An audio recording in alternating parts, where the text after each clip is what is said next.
payoff for Alberga when he goes in for the Berserk Skull.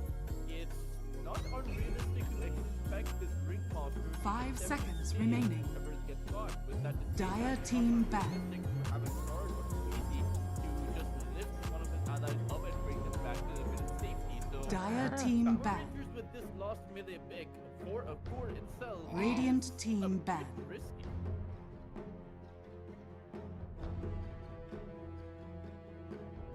Radiant team back. Dire team back.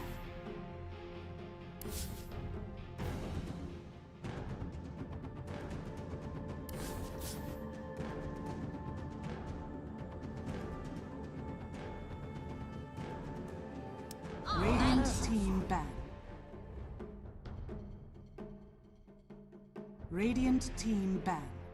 Dire team pick. Radiant team pick.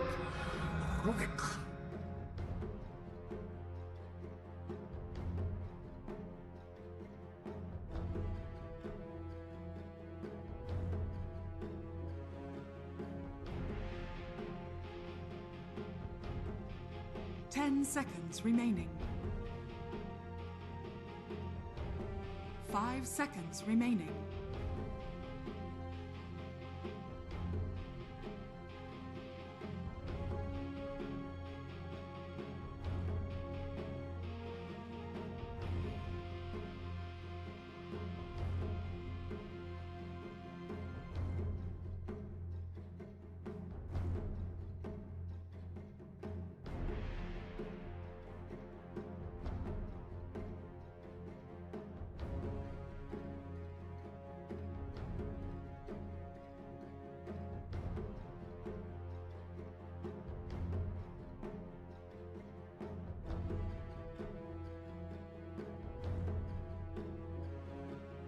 Dire team back.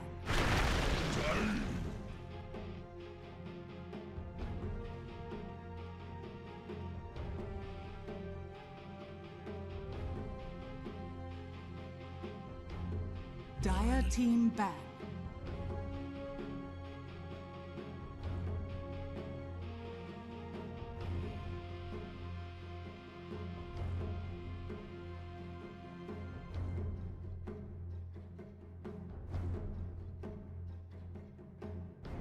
Ten seconds remaining.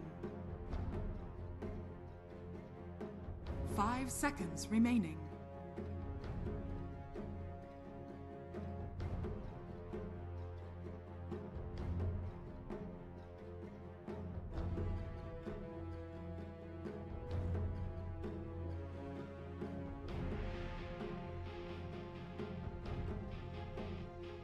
Radiant team back. Radiant team pick. Dire team pick. Wind Ranger at your service.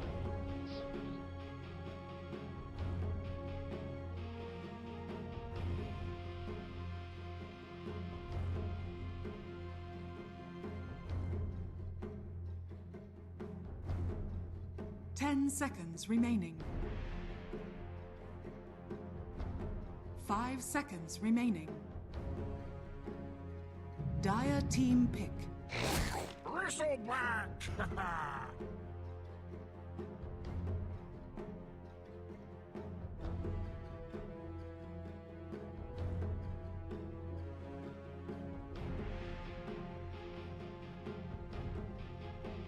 10 seconds remaining. 5 seconds remaining.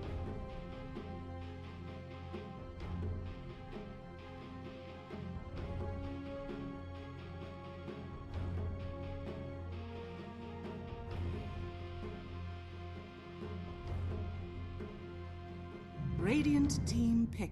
I'm sorry to keep you all waiting. Dire team pick. Behold the Horn of Madness. Silencer.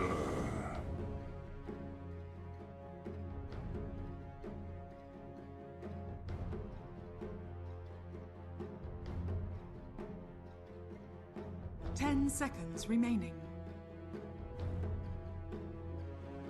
5 seconds remaining.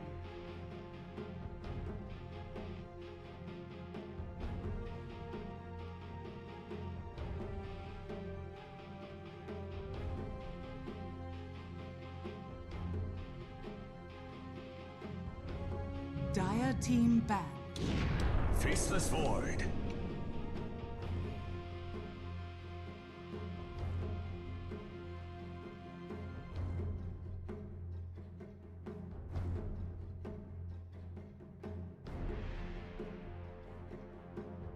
Ten seconds remaining. 5 seconds remaining.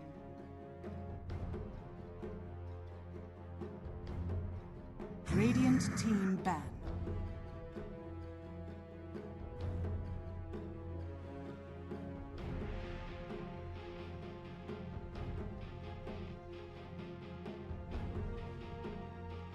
Dire team ban.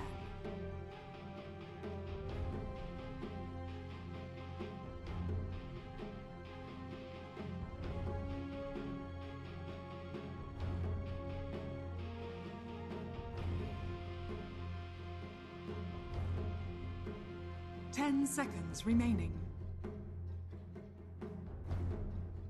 5 seconds remaining.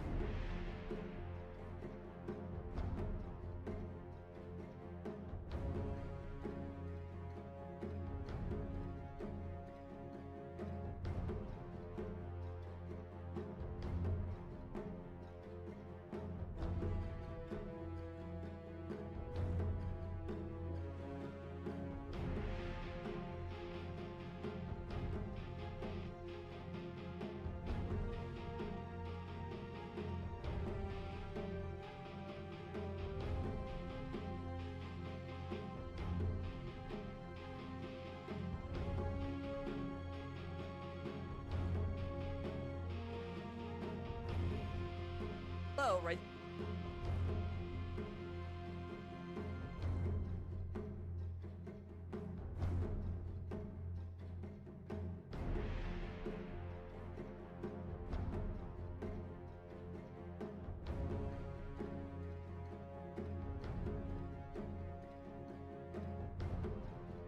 Radiant team ban.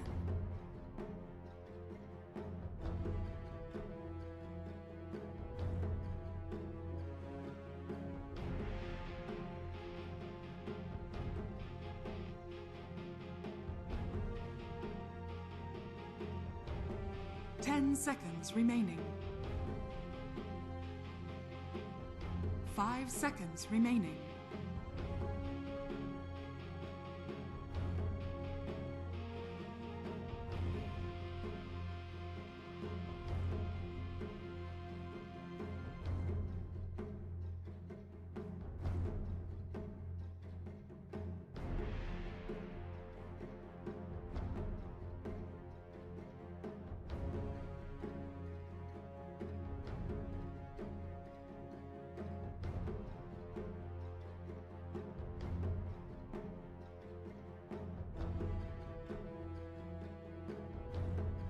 Dire team pick.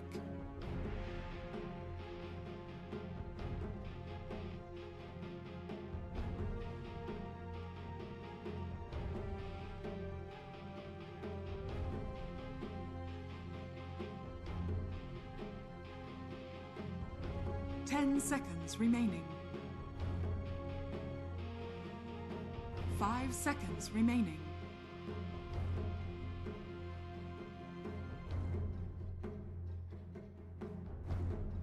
Radiant team pick. Void incarnate.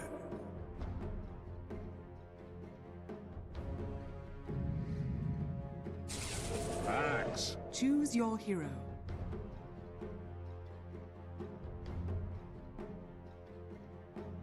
Five seconds remaining.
Prepare for battle.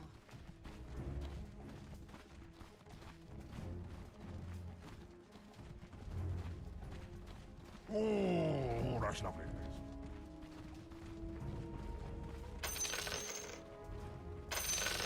You fought badly, died Тише, worse. мальчик. You fought badly, died worse.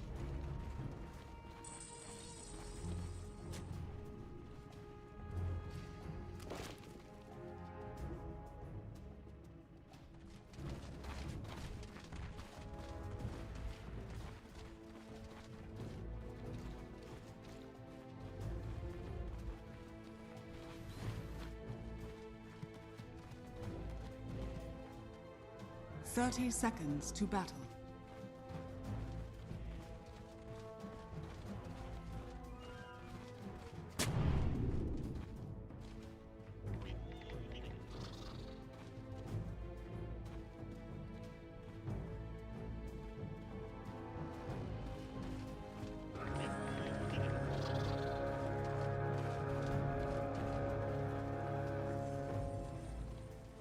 The battle begins.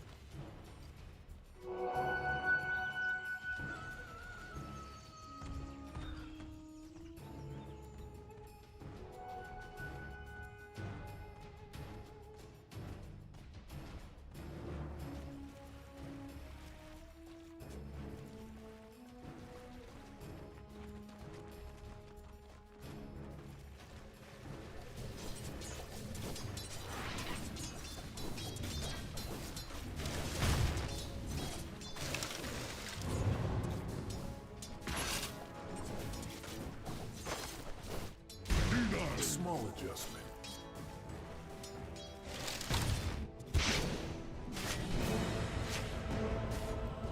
First blood. Look who's first.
My edge goes right and breezy. Hey!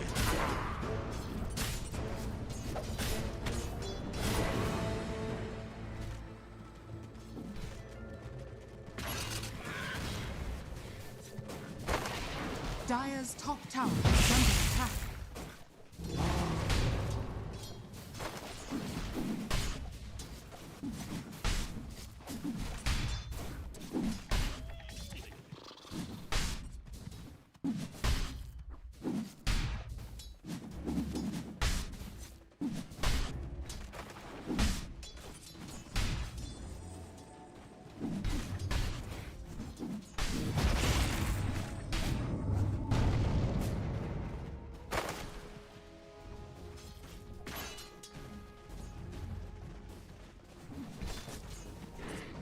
Radiant structures are fortified.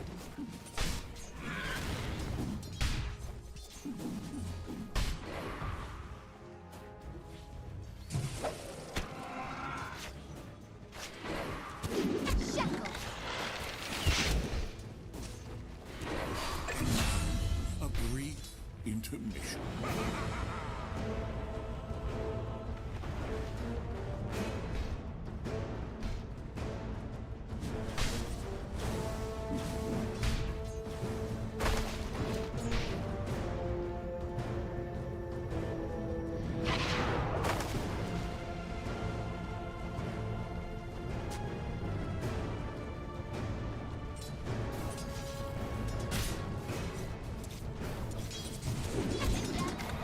Dire's middle tower is under attack.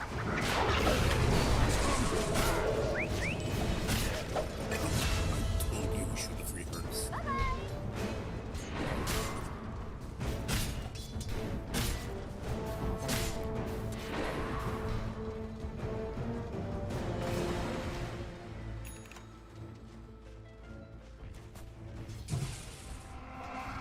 Denied.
Look out the fallen rocks!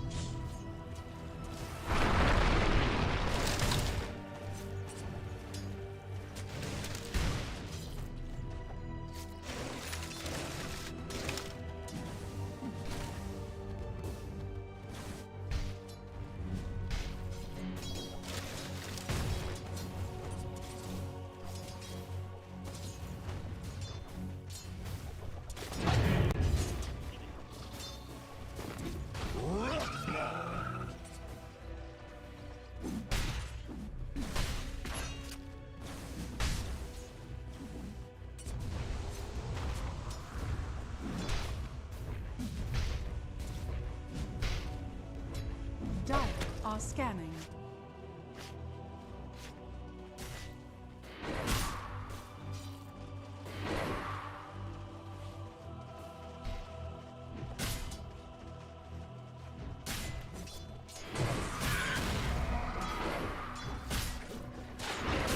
Radiant are scanning.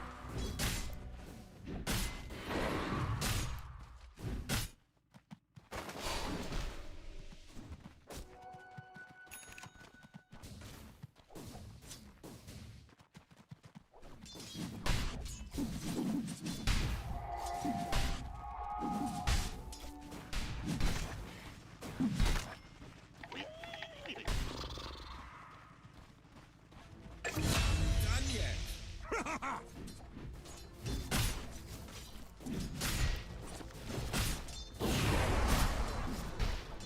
Nuh-uh.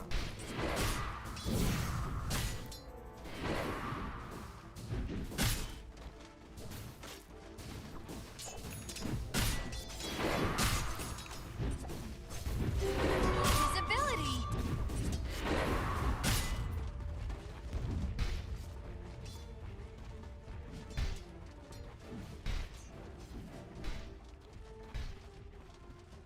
Radiant are scanning.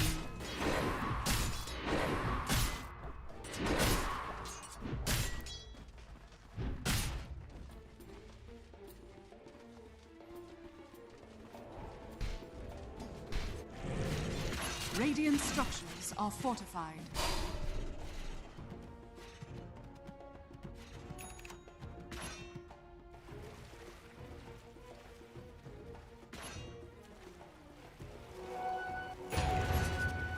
Dire's middle tower is under attack. That pinned your eyes open, didn't it? Dire's middle tower is under attack. Radiant's bottom tower is under attack.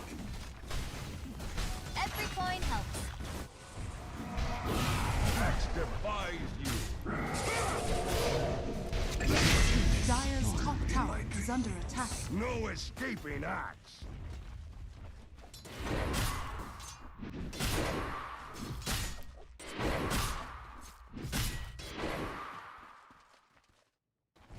Dire's top tower is under attack.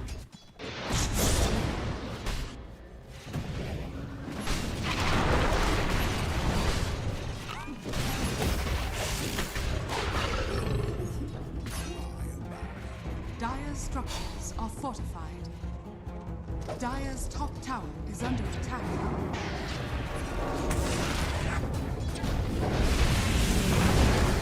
Radiant's bottom tower is under attack.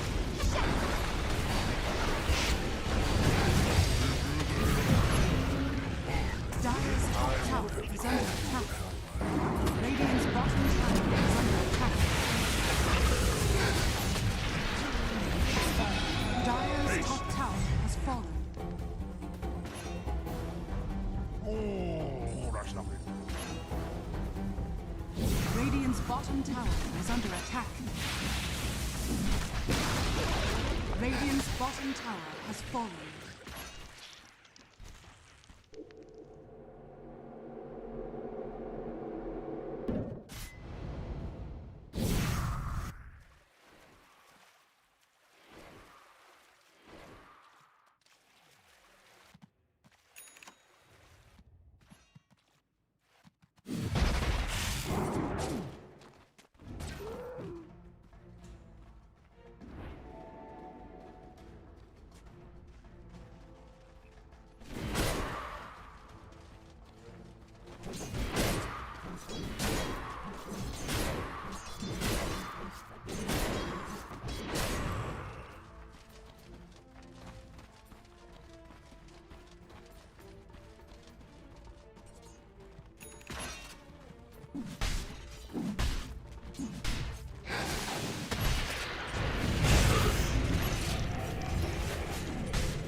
Radiant's middle tower is under attack. Stand so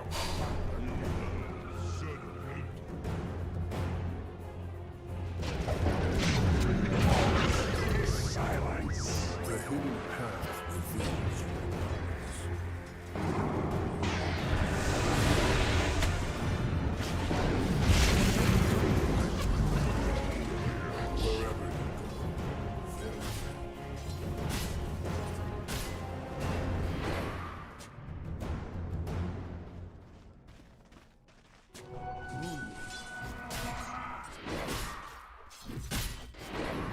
Radiant's top tower is under attack.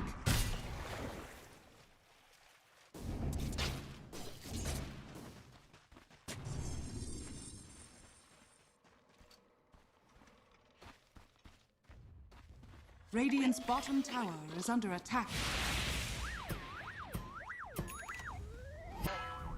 Dire are scanning.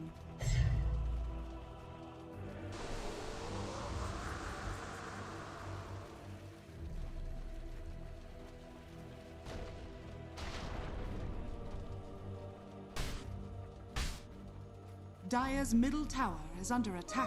Stone. Dire are scanning.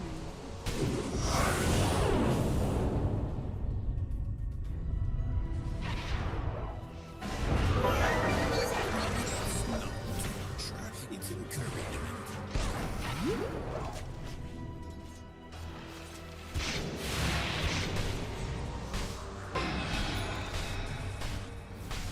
Look out for fallen rock.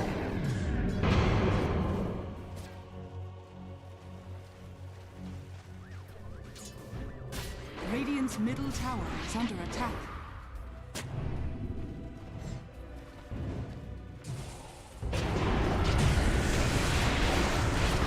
Silence is broken. I'll see your silence. Dire's middle tower is under attack.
Dire's middle tower is under attack.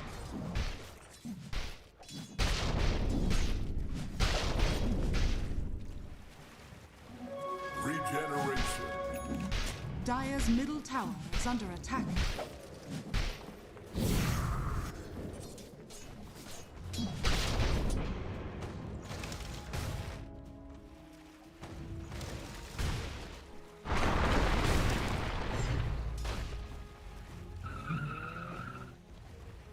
Dire's middle tower is under attack.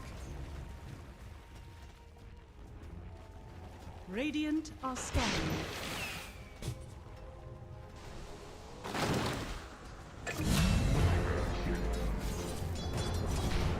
Dire's middle tower has fallen.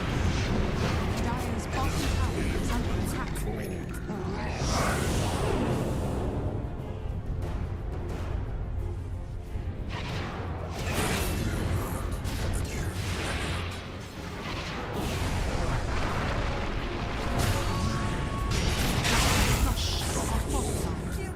Wield the axe of axe!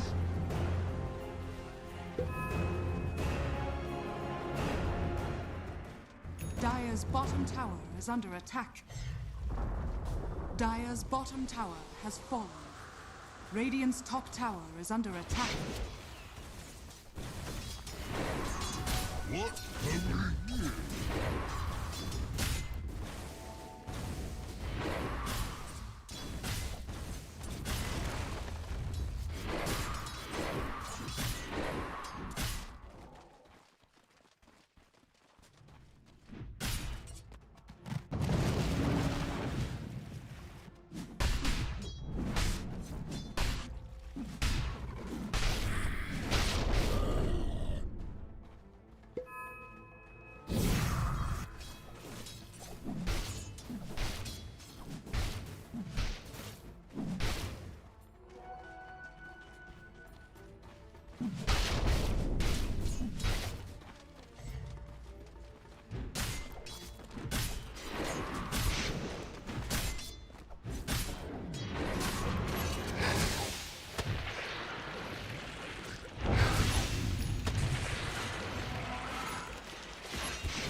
Radiant are scanning.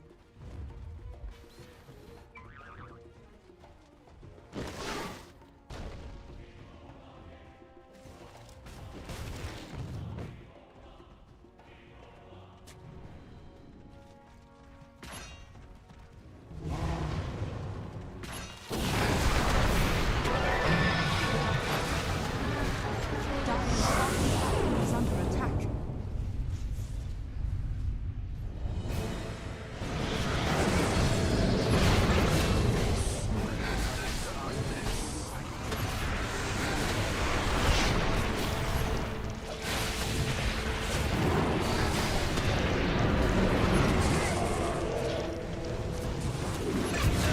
Cuts both ways!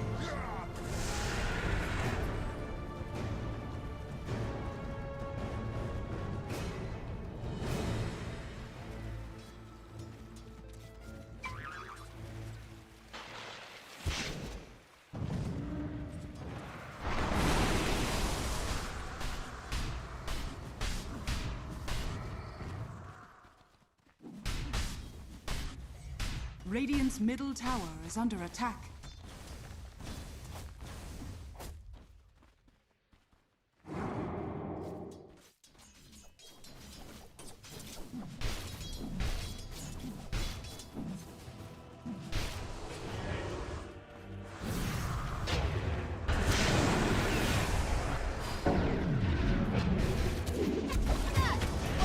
Nice.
bottom tower is under So attack. winded now.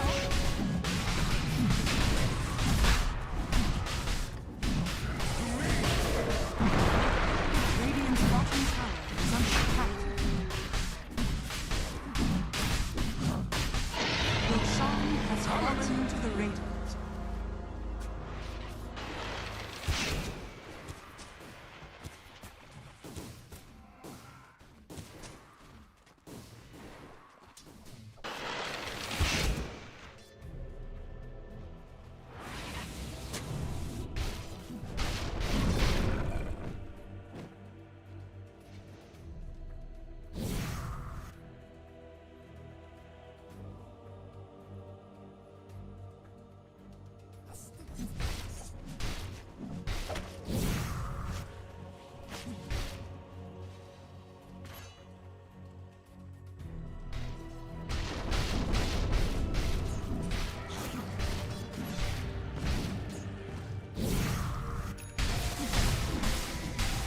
Radiant are scared.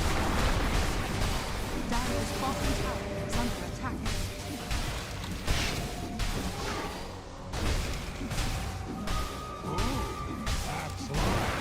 Time is money.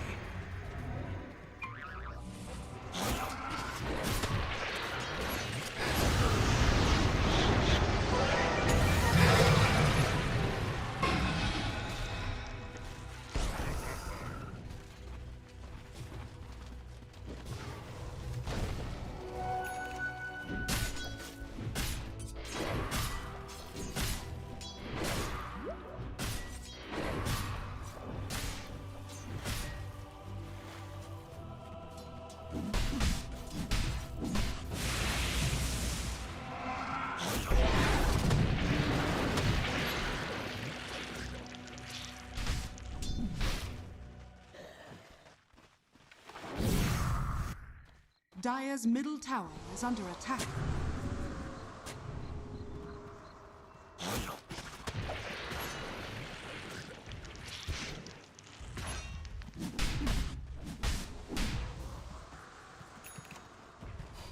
Dire's bottom tower is under attack.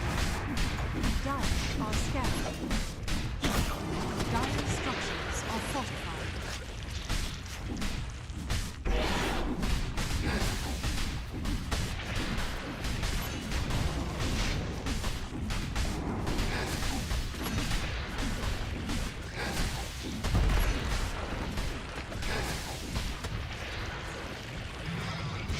Dire's middle tower is under attack.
Dire's middle tower is under attack.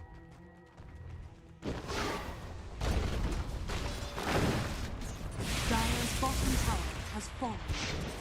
Dire's middle tower is under attack.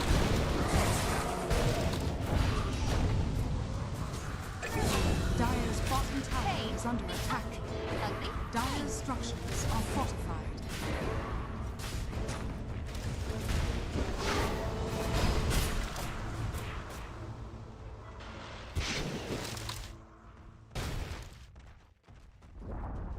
Dire's bottom tower has fallen. I said good day, sir.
5 seconds remaining.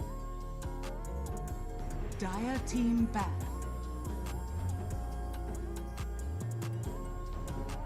Dire team ban. Radiant team ban.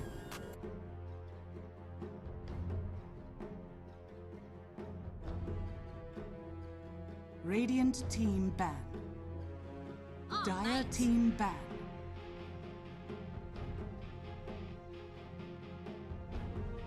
Radiant team ban.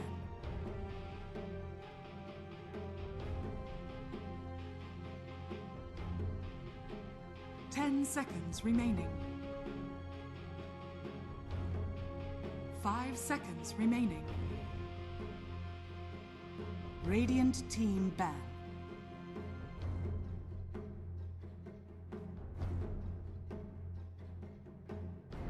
10 seconds remaining. 5 seconds remaining. Dire team pick. Radiant team pick. Quick.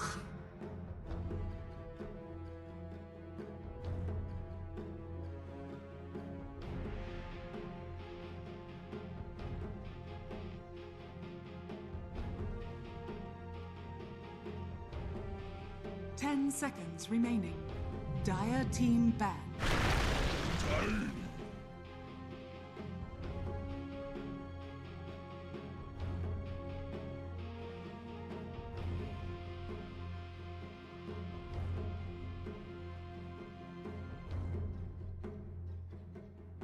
10 seconds remaining.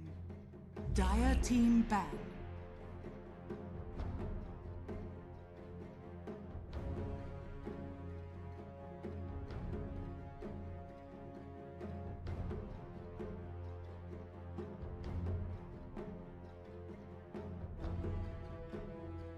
10 seconds remaining. 5 seconds remaining.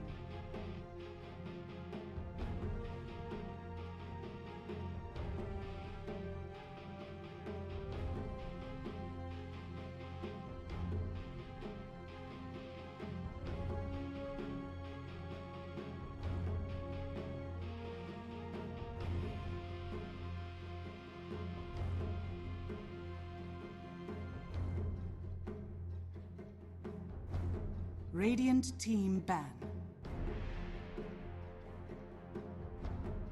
Radiant team pick. Dire team pick. Wind Ranger at your service.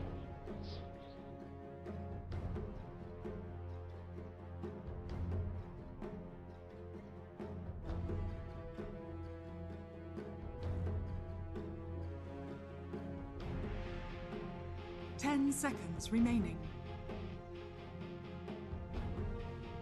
Dire team. Radiant team pick. Behold the horn of madness. Winter River.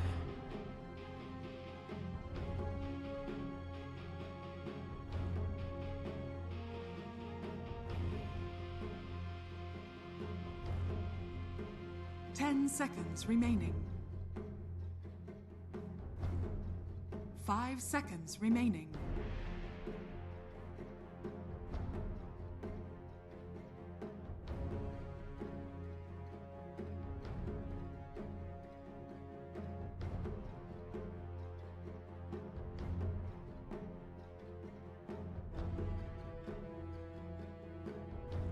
Radiant team pick.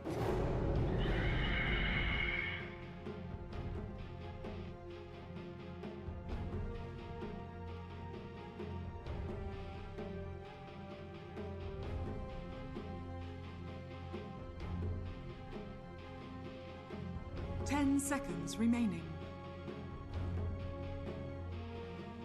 5 seconds remaining.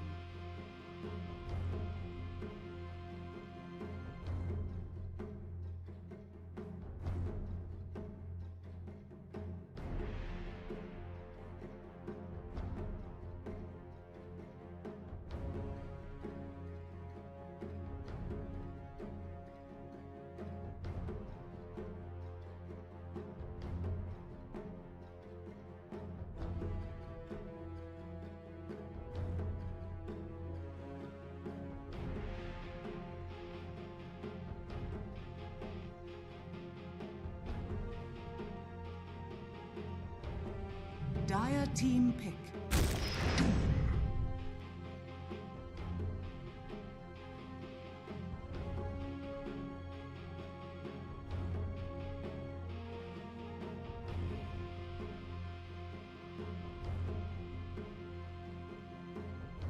10 seconds remaining. 5 seconds remaining.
Dire team ban.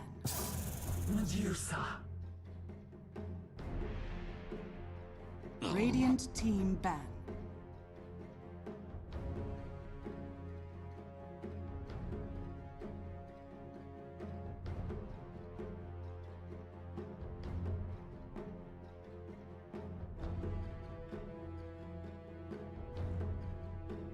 Ten seconds remaining.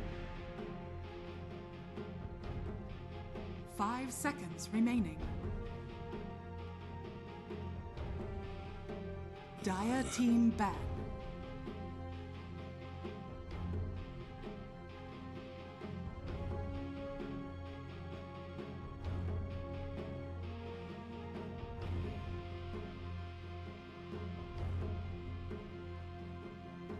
Radiant team ban.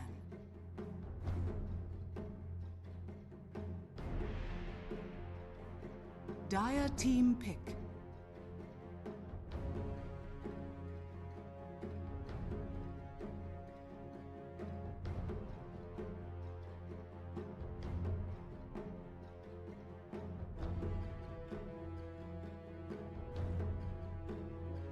Ten seconds remaining. 5 seconds remaining.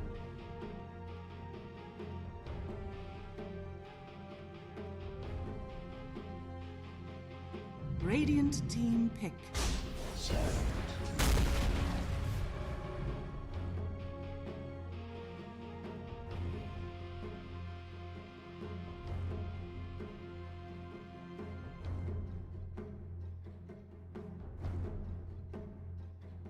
Ten seconds remaining. 5 seconds remaining.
Now select your heroes.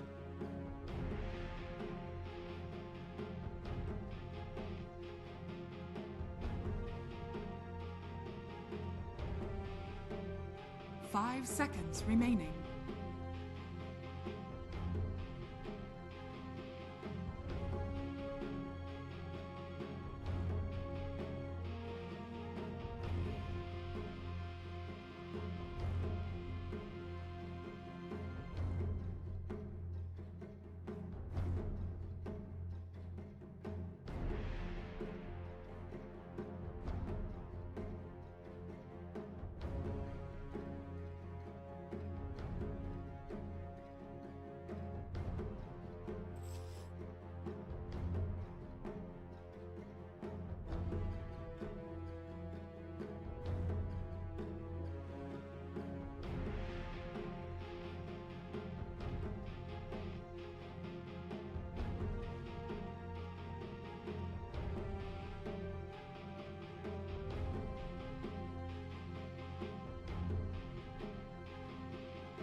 Yes, this will do just fine.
Whoops!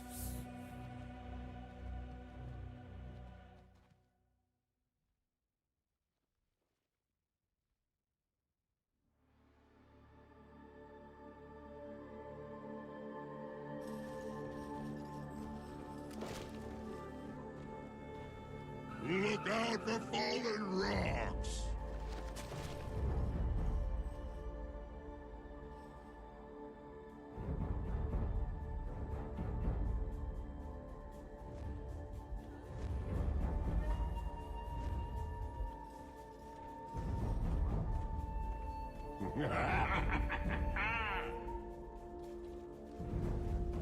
Thirty seconds to battle.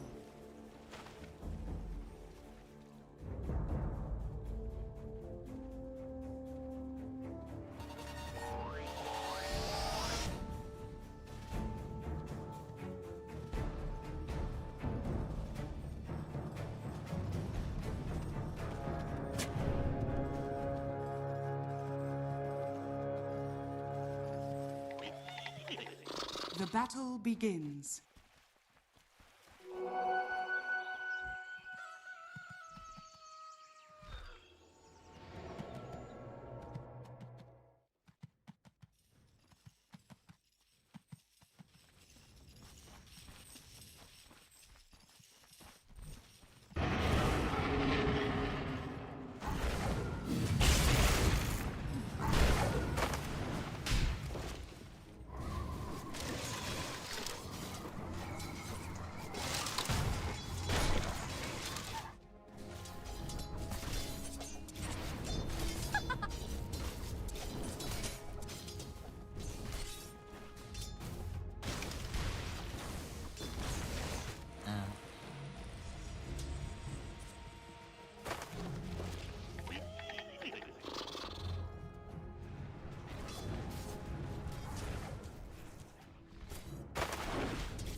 Rolling out.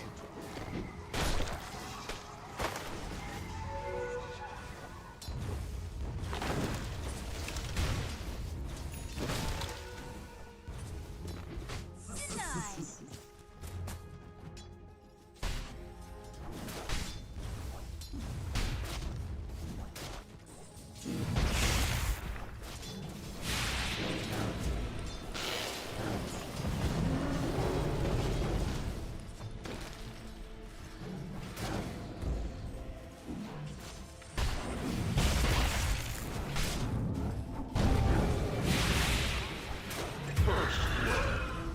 First blood?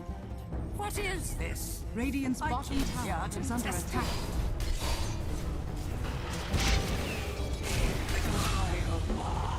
Dire's structures are fortified.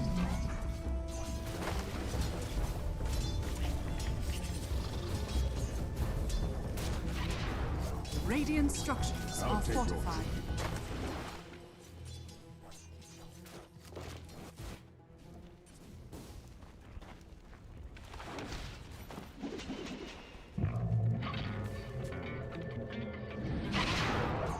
Radiant's courier has been killed.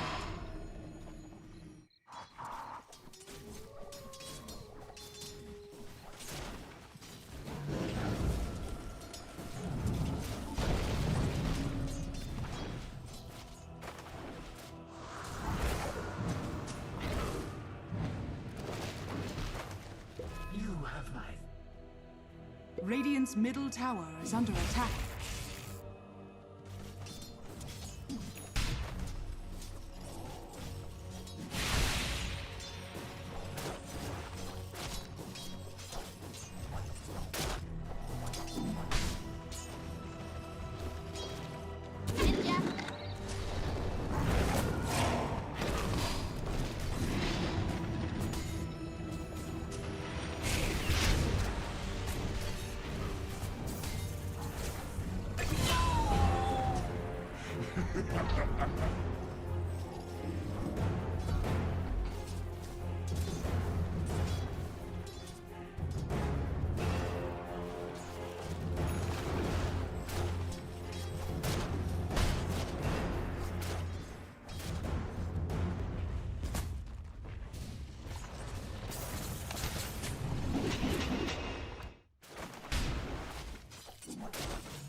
Radiant's middle tower is under attack.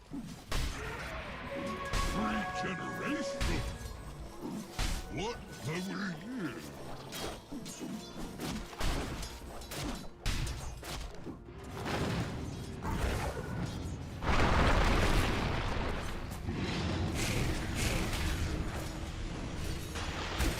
You'll never find my home. Gotcha!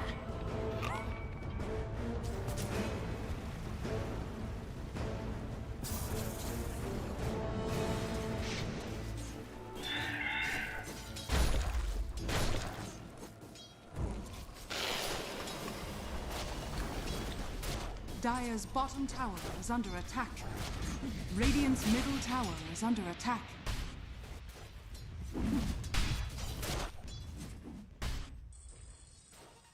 Radiant's bottom tower is under attack. Dire's middle tower is under attack.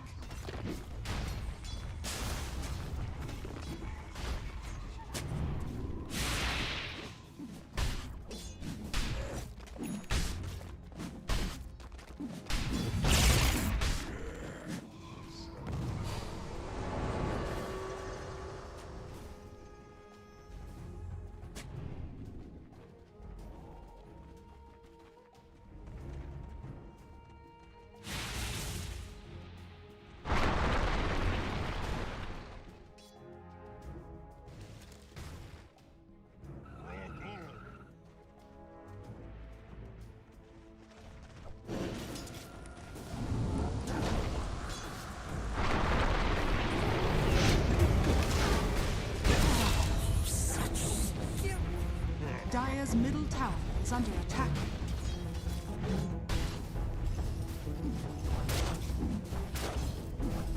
Dire's structures are fortified. Dire's middle tower is under attack.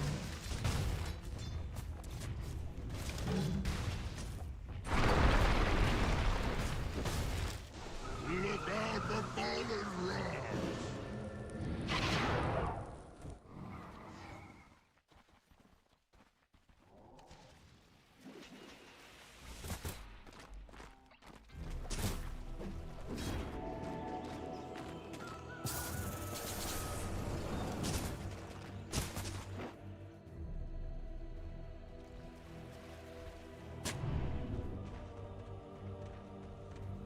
Dire's top tower is under attack.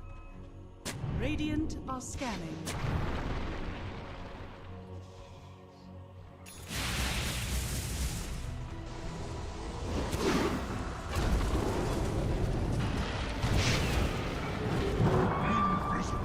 Radiant structures are fortified. Dire's middle tower is under attack.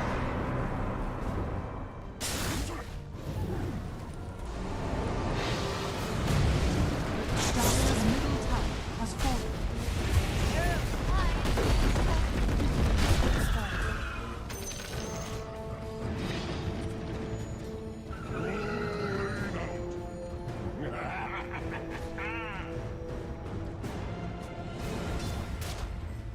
Dire's bottom tower is under attack.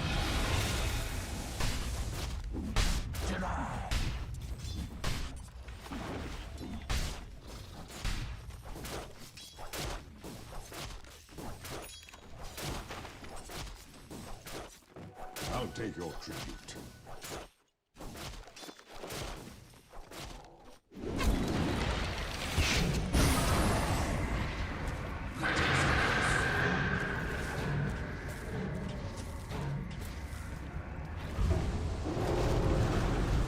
Radiant's middle tower is under attack.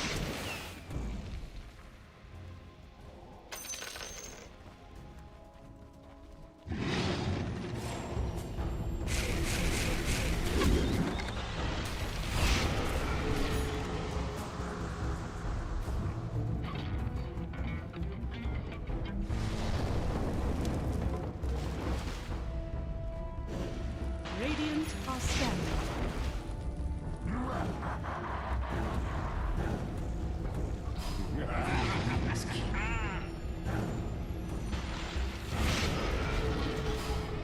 Dire's top tower is under attack.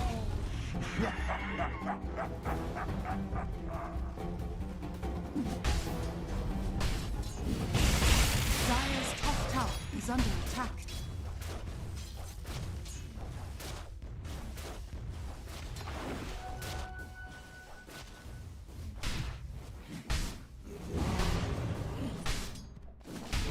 Illusion.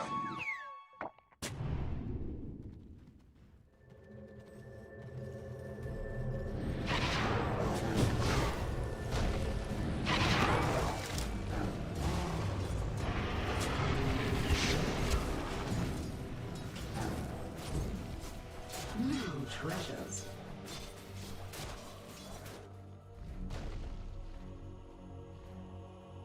Dire's top tower is under attack.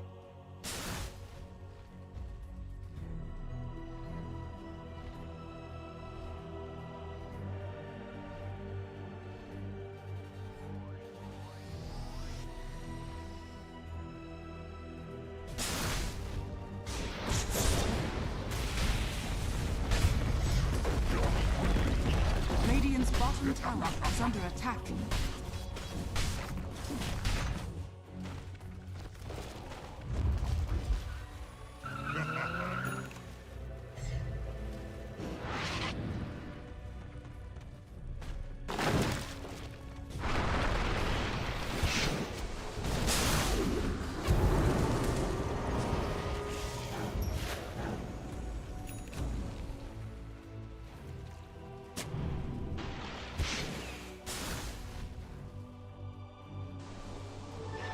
Such potency. Radiant are scanning. Radiant's middle tower is under attack. Dire are scanning.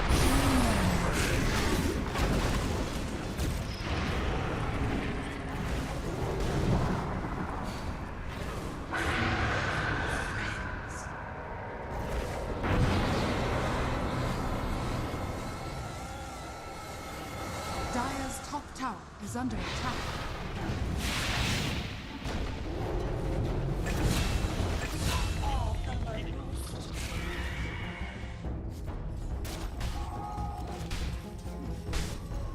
Dire's top tower is under attack.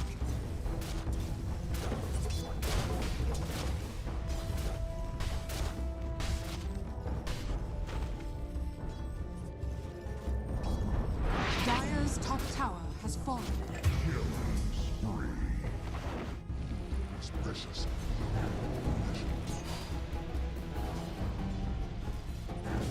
You're not going anywhere.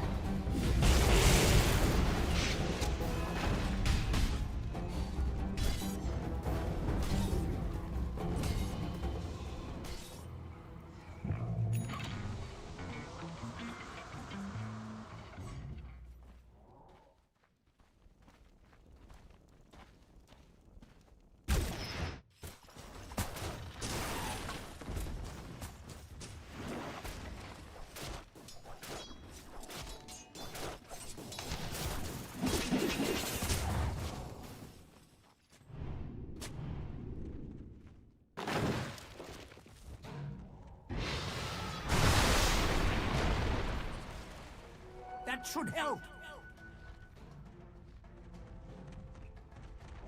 Rolling out. Dire's middle tower is under attack.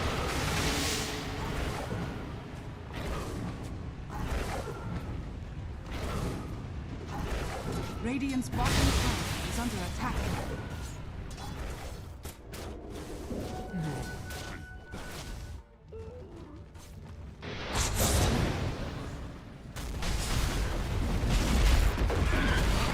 Dire are scattered.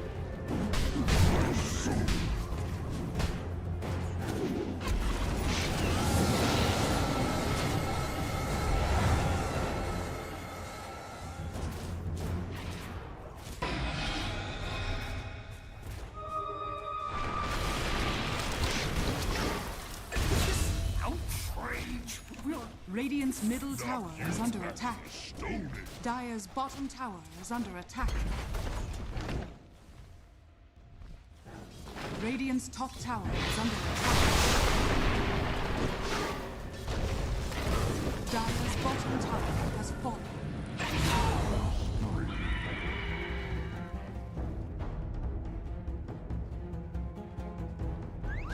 Dire's bottom tower is under attack.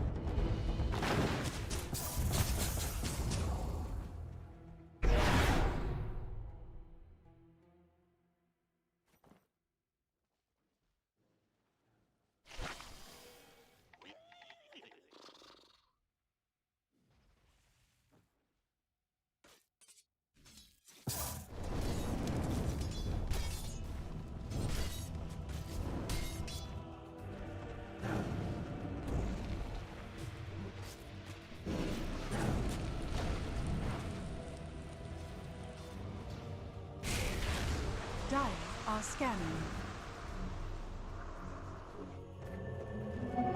Mixed.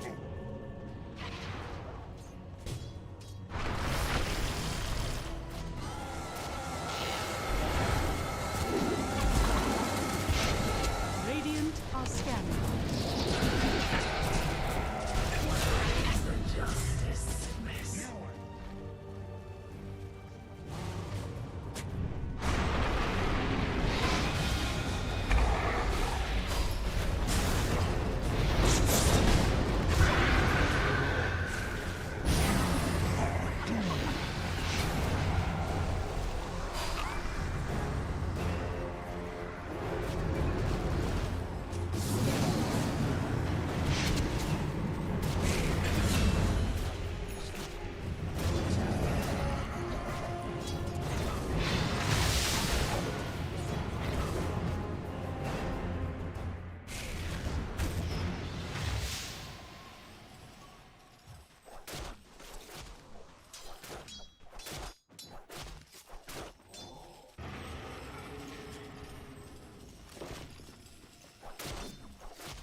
take your tribute. Radiant's middle tower is under attack.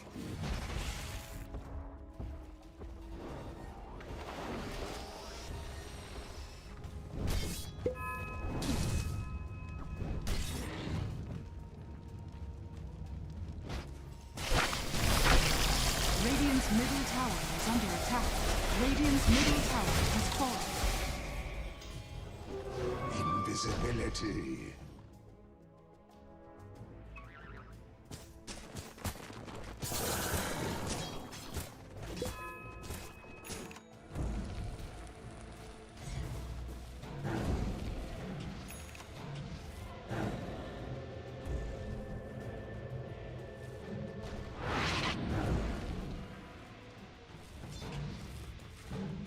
Radiant are scanning. Dire's bottom tower is under attack.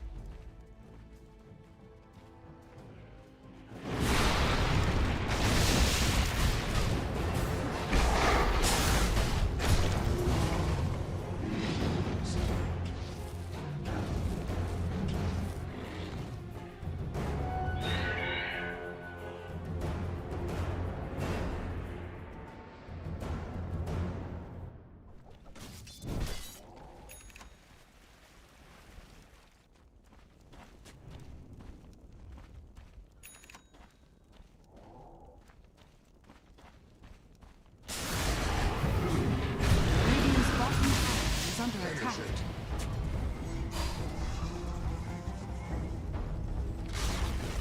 Radiant's bottom tower has fallen.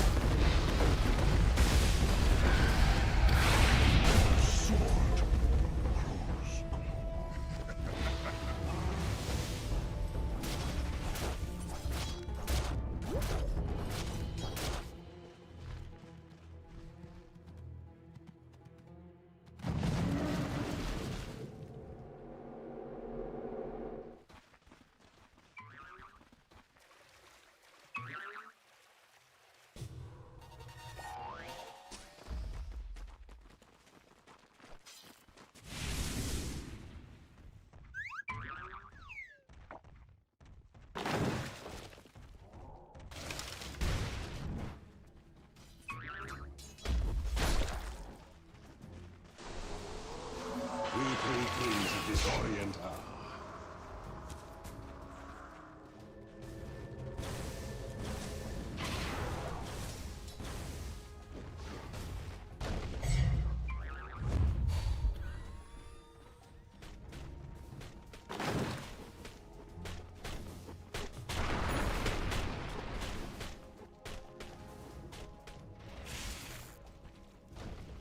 Dire are scanning.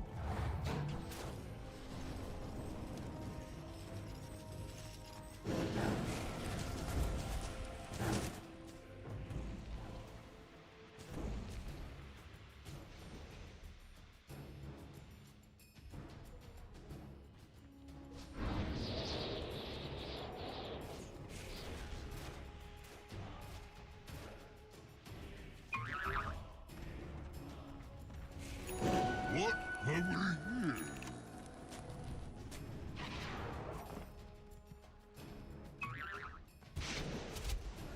Dire's top tower is under attack.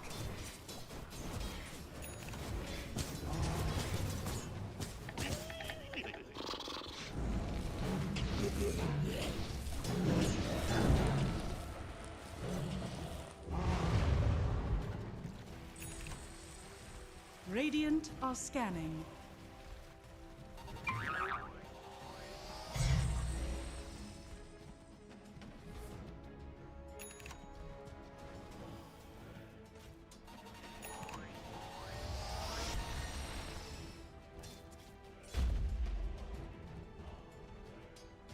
Dire's top tower is under attack. Radiant's bottom tower is under attack.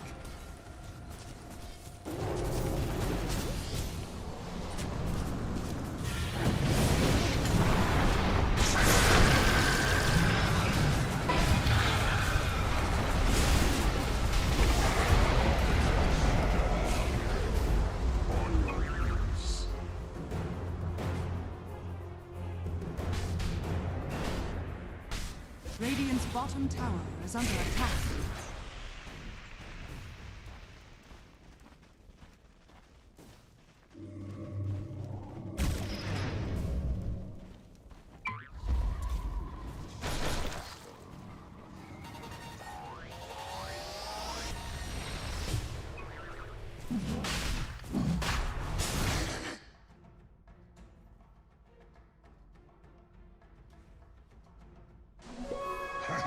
Radiant's middle tower is under attack.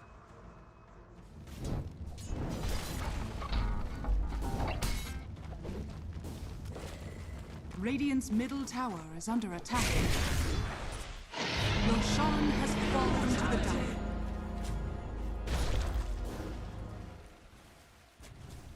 Radiant's bottom tower is under attack.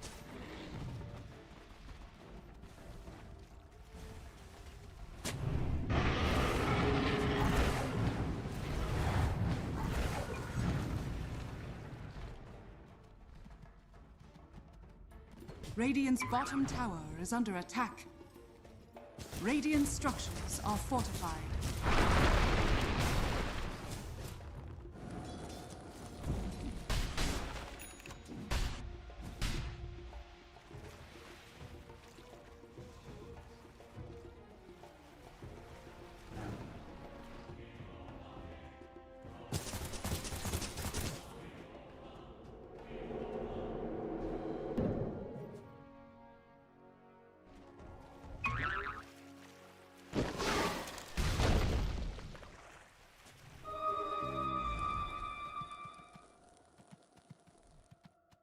Radiant's top tower is under attack. Radiant's top tower is falling.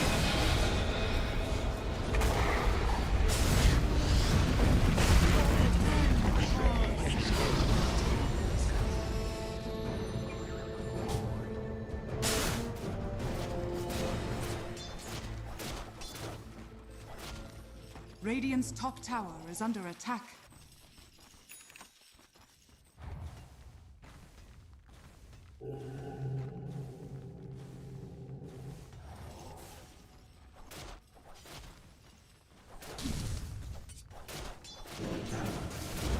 Radiant's top tower is under attack.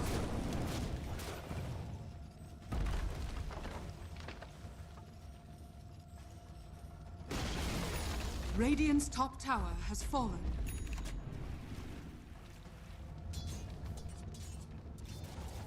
Radiant's top tower is under attack. Are scanning. Dire are scanning. I'll take your tribute.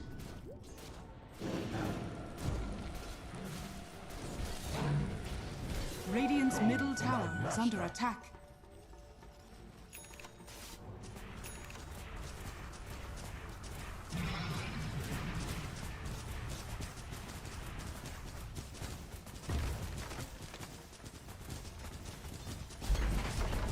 Radiant's middle tower is under attack. Radiant's middle tower has fallen. Radiant's middle tower is under attack.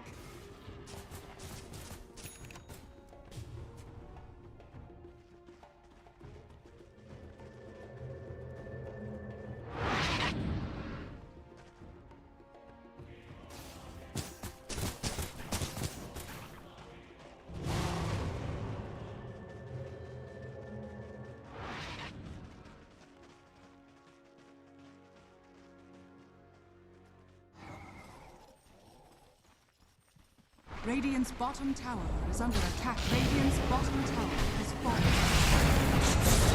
Dire's top tower is under attack.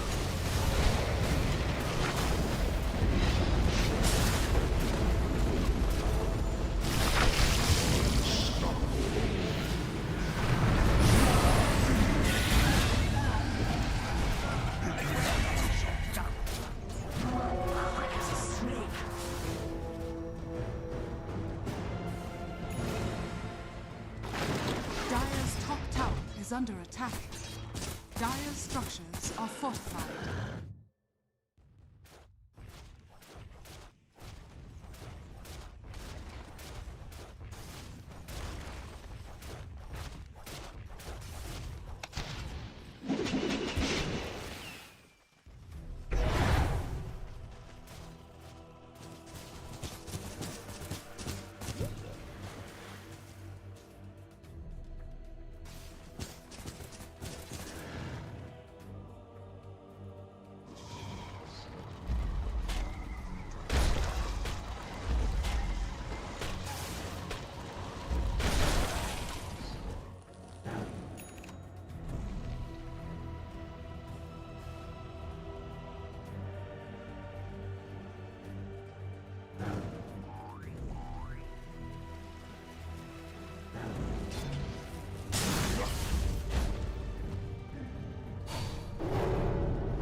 Is that all? Dire's top tower is under attack.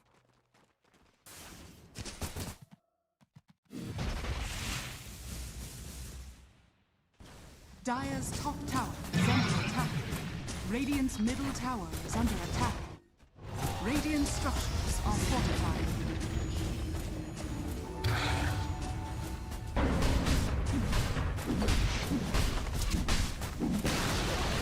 Radiant's middle tower has fallen.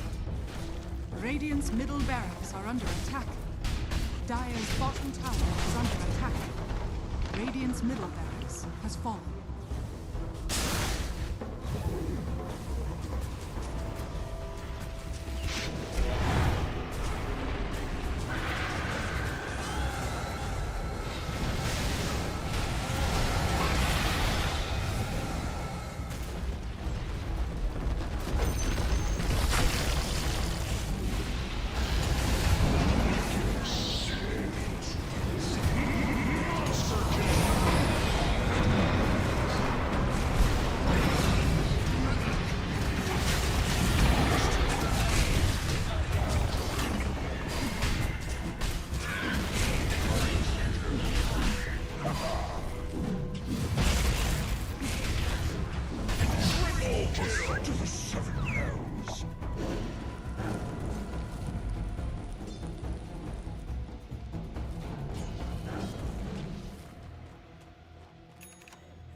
That should help.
Radiant's bottom tower is under attack. Radiant's bottom tower has fallen.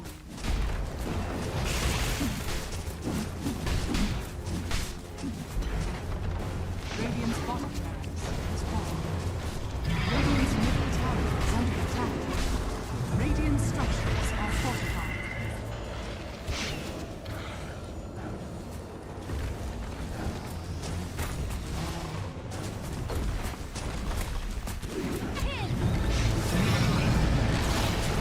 Radiant's top tower has fallen.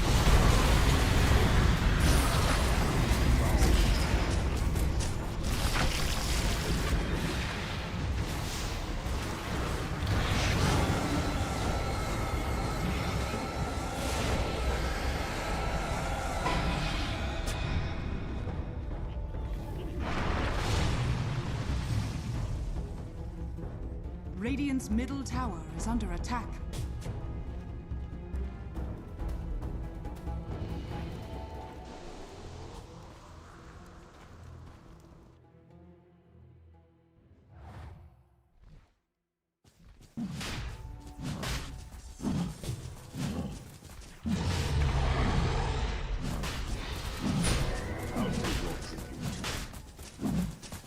Dire are scanning.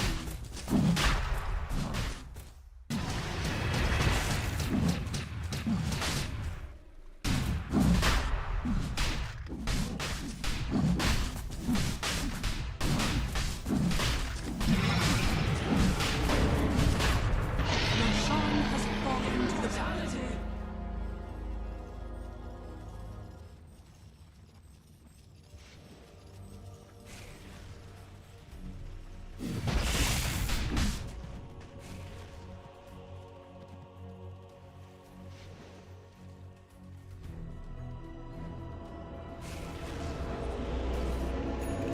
Radiant are scanning.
the pickup, but it's still falling down the line of some moves that are quite predictable here from Power Rangers. So Nikki once again on the Tiny, TA2000 onto the Magnus.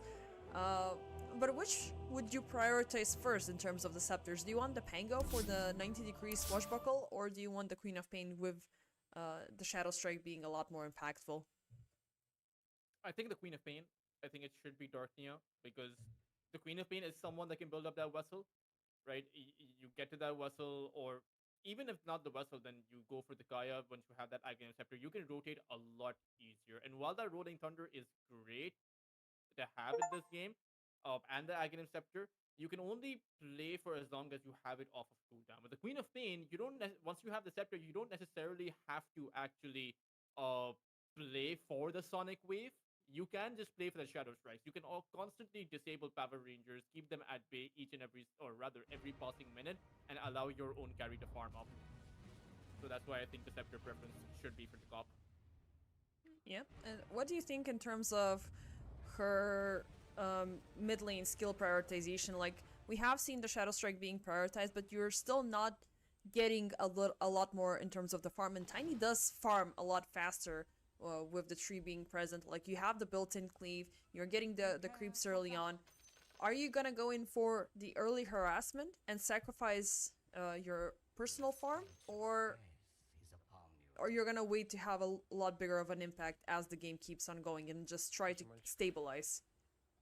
I think you do have to sacrifice your farm, because I'm assuming Alberca is going to go for that Radiance. This is going to be a bit of a semi-carry Necrophos, at least in my mind.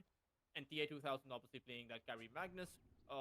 Nikki Cool will have to get to that Blink Dagger and look to create space around the map. There's really no other way. I do still think that the late game favors 2 move once more in this game, simply because they have the easier initiation and they have the easier counter initiation. And it's still a question mark whether or not the Reaper site is going to be enough, because you might have a Lotus Orb, might have those Glimmer Caves coming about, and it's again super hard to get that RP down, right? It's the Winter's Curse, is the Mortimer, is the Sonic Wave, is that Rolling Thunder. Each and every single hero on the other side is good at disabling what you want to do, which was the case in the last game, and we saw how that ended up. Yep, I mean, it's gonna be tough for you to pick and choose one target because you wanna either shut down the Queen of Pain earlier, you wanna either shut down the Winter Wyvern, but that is gonna, you know, be a big spell thrown onto a small hero. Meanwhile, topside, Queasy in danger. Beautiful cookie for the save. No first blood granted swiftly and easily here for Power Rangers. As far as, ladies and gentlemen, it is game number 3. And it seems like the action will not subside. Whoa, looking to punish till the end, but it seems like he might be the one in danger. There's your first blood. Alberca is gonna take down and just amplify the fact that Alchemist has a tough laning stage. Now they're looking for a match to Power Shot. Will connect onto 2 Cookie to buy some distance. One more strike. Are they gonna get it? Fairy Fire popped up. Under the tower she goes. She's gonna be fine, at least for now. Whoa, coming back up. Charging up. The stun once again. Oh, no. Oh my god, no. He's gonna be caught into the tree. Still the end. Immersion are still there. And they're looking for a second punishment. What the hell is happening here? Another Fairy Fire for the save. Thankfully, he's within tower range. Alberca, he's gonna back off. If he would have gone down there, I'm not sure if he would have wanted to play the rest of the game. I would be, if I was in his shoes, I would be done at that point. And still, he's so low that he can't actually play this lane. Even the Winter Wyvern is low. So when are they going to hit their level 2? How are they going to counter out this kind of tempo? Because you are playing into a Necro who does destroy you in the lane. Till the end. It's gonna be Grandma getting a return kill upon the Lich here. I mean, Lich is also like a type of a silencer hero, very strong when it comes down to bringing in the big spells, but his survivability is absolute dog shit.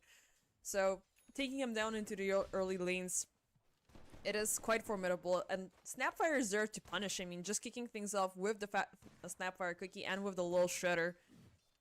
It's a support against a counter support pretty much for the majority of them. And I do wonder how many of these lanes that Power Rangers can actually win, because while they had a good start to that top side, their bot lane doesn't look too strong.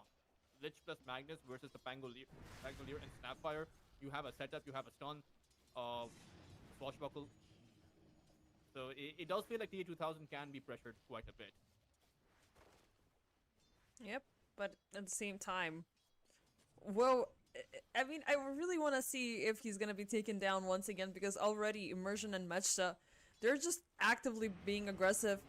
The unstable concoction got charged up once again, and they're looking for somebody to fall. It's either gonna be Mechta, it's either gonna be Immersion, it's either gonna be Woe. Alberca is by far the most stable here because you have the built-in healing, and with the Ghost Shroud, you can mitigate the majority of the incoming damage. But with the Heartstopper aura, things are gonna get a lot more fun, and I'm looking as well for the building of the Radiance per se. Meanwhile, bottom, TA2000, nice swashbuckle away into the river he goes, and he is back to safety. Queasy still on the other end, but look at the output damage from Grandma. She's gonna drop till the end to half HP. Cookie for the save. Unfortunately, she is out of resources, but thankfully, no skewer, no shockwave present for her takedown. Yeah, and I mean, both teams are playing this well, I would say, trying to dish out the tempo. Neither side is actually coming out significantly ahead. The Queen of Pain is doing very well on that mid side. Nikki Cool doesn't have too much CS, only 10 as opposed to the 17 off the top. But the same can be said for that top lane, right? 18 CS for the Necro for Alberca as opposed to just the 11 for Wolf. Till the end. Oh, swift and easy fire snap Cookie setup with the swashbuckle. Till the end gets deleted on the spot. That's absolutely sad. I thought for a second that there was gonna be an Immersion rotation towards the bottom lane, but it seems like Alberca and Immersion are gonna join forces to look for the punishment once again. They are popping the fortification as well to keep the tower occupied with the creeps. But can they get a kill? Alberca, he's persistent, he's moving forward, he wants somebody to die, the power shot will connect, but the damage is not enough still. Whoa, super low, no mana, they're closing the gap, and Woe is dead for yet a second time.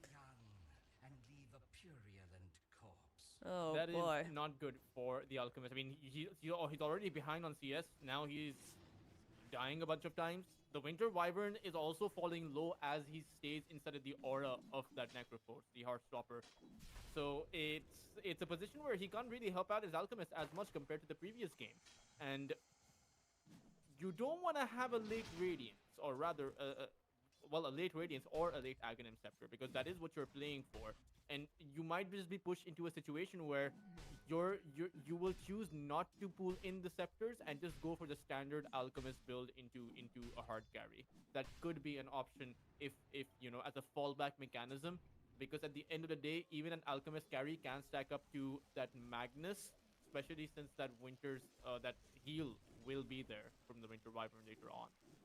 Yeah, I mean, especially with the nerf from 741C, you're not getting enough benefits with melting the scepters, so those benefits, especially if they're late, they're not gonna give you any upper hand. And currently, yeah, he's at the bottom of the net worths, but Nikki Cool's been suffering as well. It seems like the Queen of Pain has been making his life insufferable. Immersion is here too. I mean, 6-minute Power Rune is where you want to play or what you want to play for, but if you see an opening, you can go for it. Like, till the end will go down. For the third time, this is surprising.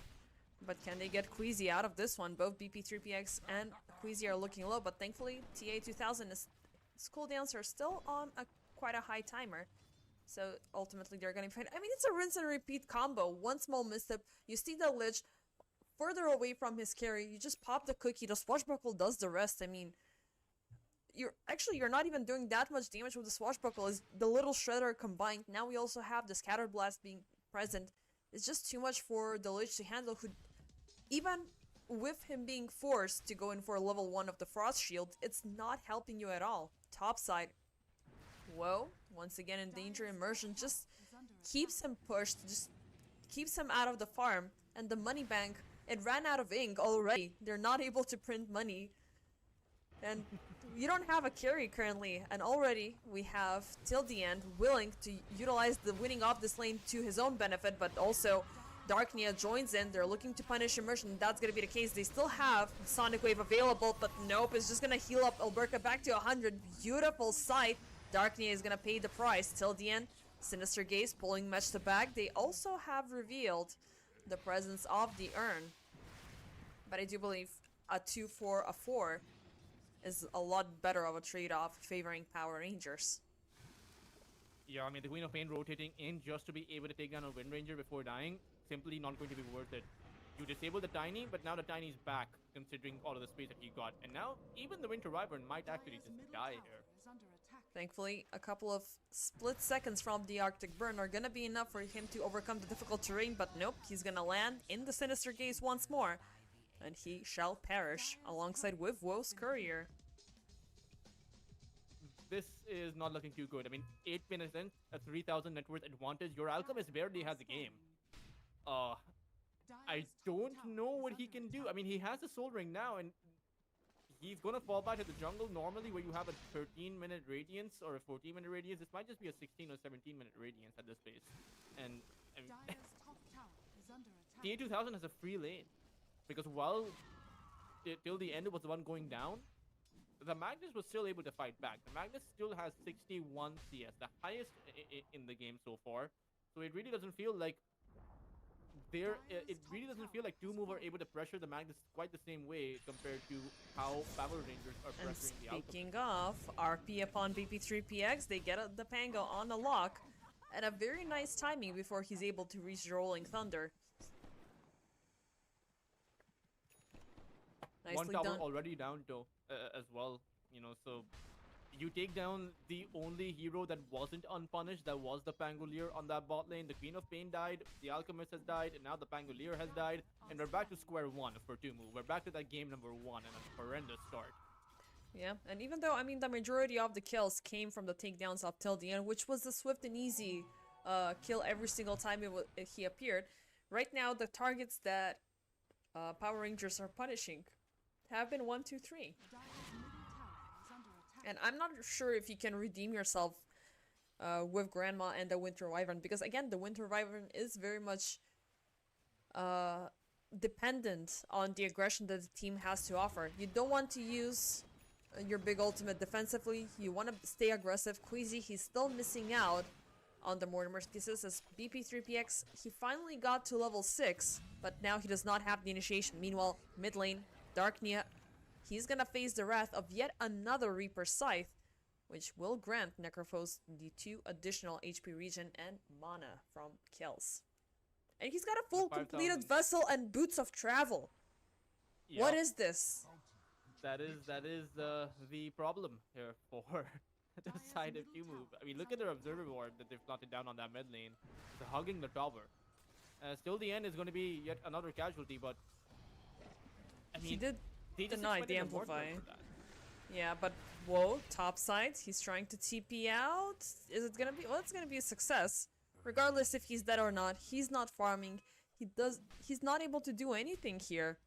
And so far, it's Necrophos mimicking what the Alchemist ideally should look like. This is absolute insanity. Down I bottom. don't see where the comeback potential is going to come from. BB3 might be in danger. I mean, till the end, he has that Chain Frost. So BB3, if he gets RP'd, he is going to die. Yep, I was looking at Tomb of were moving towards the bottom portion of the map, maybe in the hopes of catching TA2000. But it seems like till the end, yep, they will bring in the initiation. Sinister Gaze into the Chain Frost, into the RP, into the Skewer. He's gonna get the Swashbuckle off. Rolling Thunder, not gonna take him far enough. Mechta will also die in the mid lane. That would have been better if BB3 didn't use the Rolling Thunder at all.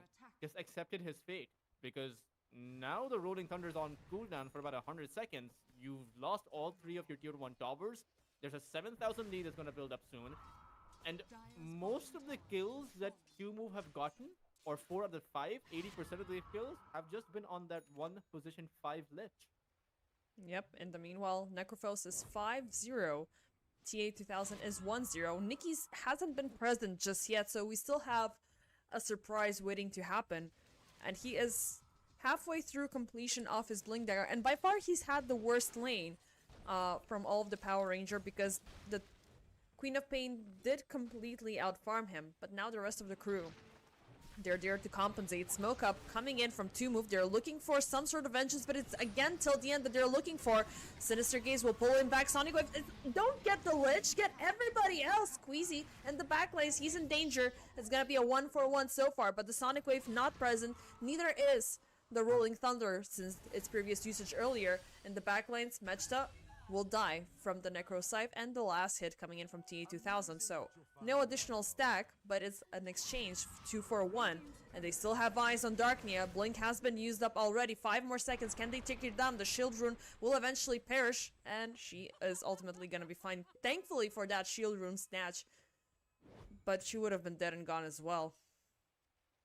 Yeah, he's the Darkness sending out the laugh voice line, but I feel like he's dying on the inside considering how their game is actually going.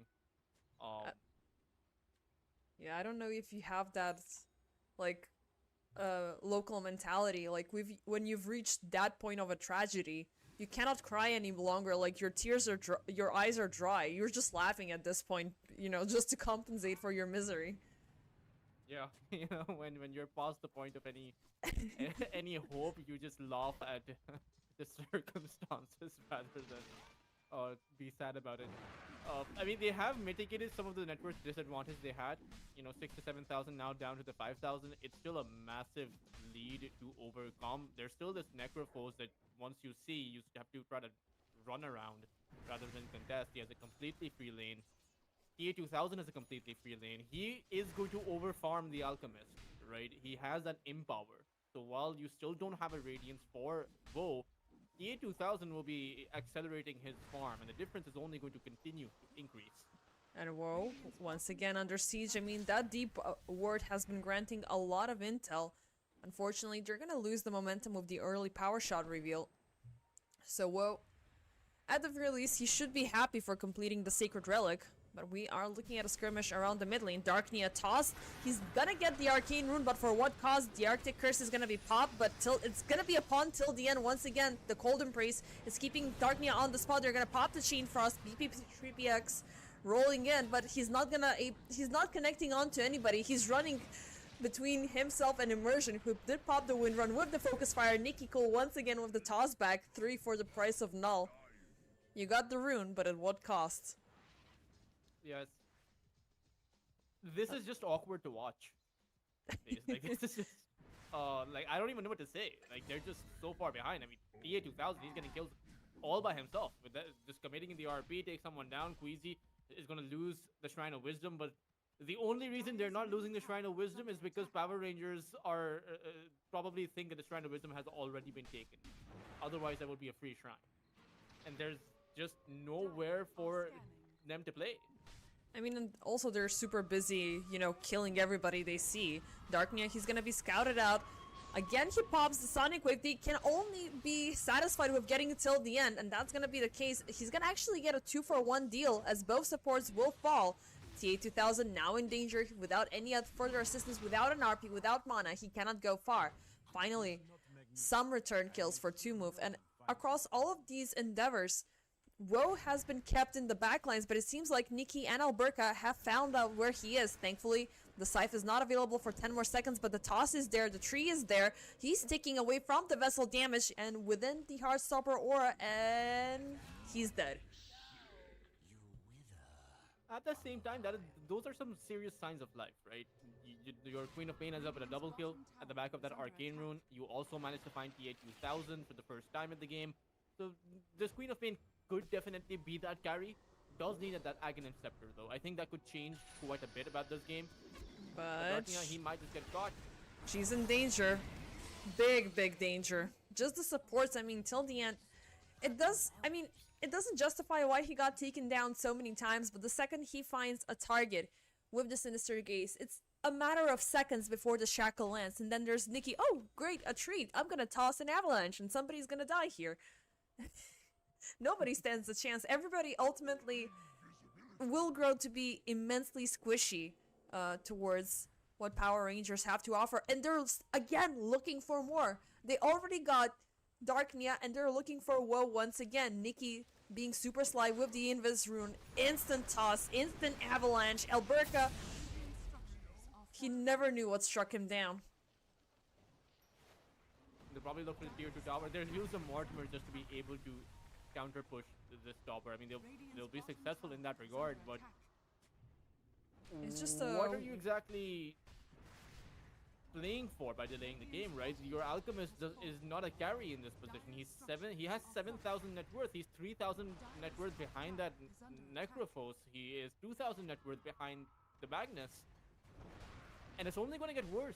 You know, the power spikes that the Radiant side are going to get are only going to disable the Alchemist's farm. And he's still late with the Radiance. I mean, even though he just needs 2,200 gold, which is quite manageable, look at what's happening to the rest of the crew. Beautiful RP connecting onto 3.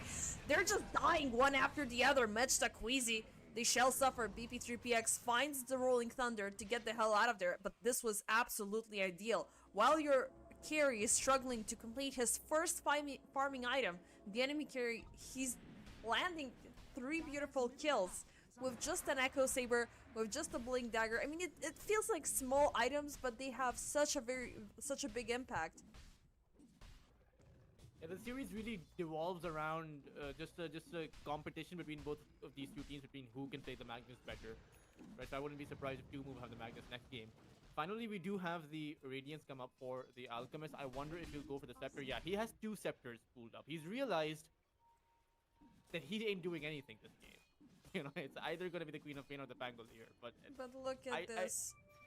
Look at this. He's once again under vision, and Nikki's he's looking for him. Instant jump, and I mean, yeah, he's happy about the Radiance, but he's not going to be getting those Scepters anytime soon because the executions are there time after time again. See him under the Observer Ward.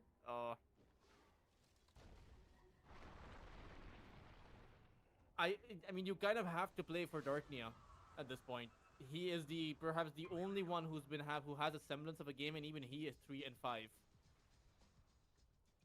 I mean, this is like the same thing we spoke about earlier with Nikki being the only impactful hero on the draft from Power Rangers, but you know, when the synergy is there, when the tempo is there from everybody else, he's turning into a bigger beast than he was before.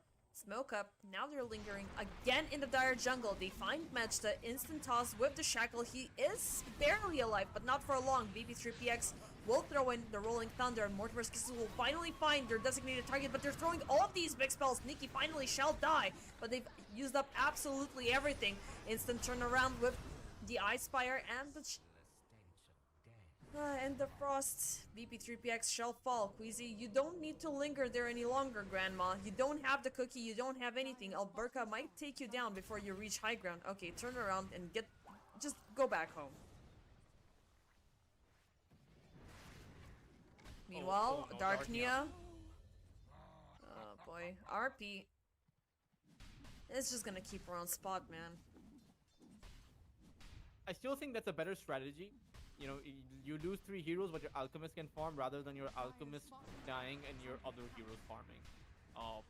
Because he can give you a Scepter faster than you can farm it yourself. So that is something. It is a bit of a silver lining, I suppose. But BB3 is also going for the Scepter. So I'm curious to know, Woe's second Scepter, who it's actually good designed for? Is it the Wind? Or rather, it's probably the Snapfire, but again, I'm not sure about that. Me neither. I mean, Immersion will be punished as he was lingering a little bit too deep. I just want to say it might be a race, I mean, at this point, but you are committed on one hero for the Scepter. Still, Woe farming very deep behind enemy lines, as no space is safe for him. TA2000 will find him. The unstable concoction will put temporarily things to a halt, but Alberca, he's at the double. He's trying to chase this guy down. Arcane's Curse used only for one hero defensively. TA2000 will use this for the jump. And time after time again, the same rinse and repeat combination is gonna be the suffering end from Woe. I mean, it's just wishful thinking at this point. Yeah, he got the Radiance. He can finally look up towards some bigger items, but it cannot put a stop to the aggression if he wants to stay behind. If he wants to farm up, he's never gonna have the safe space. Top lane has been completely pushed out.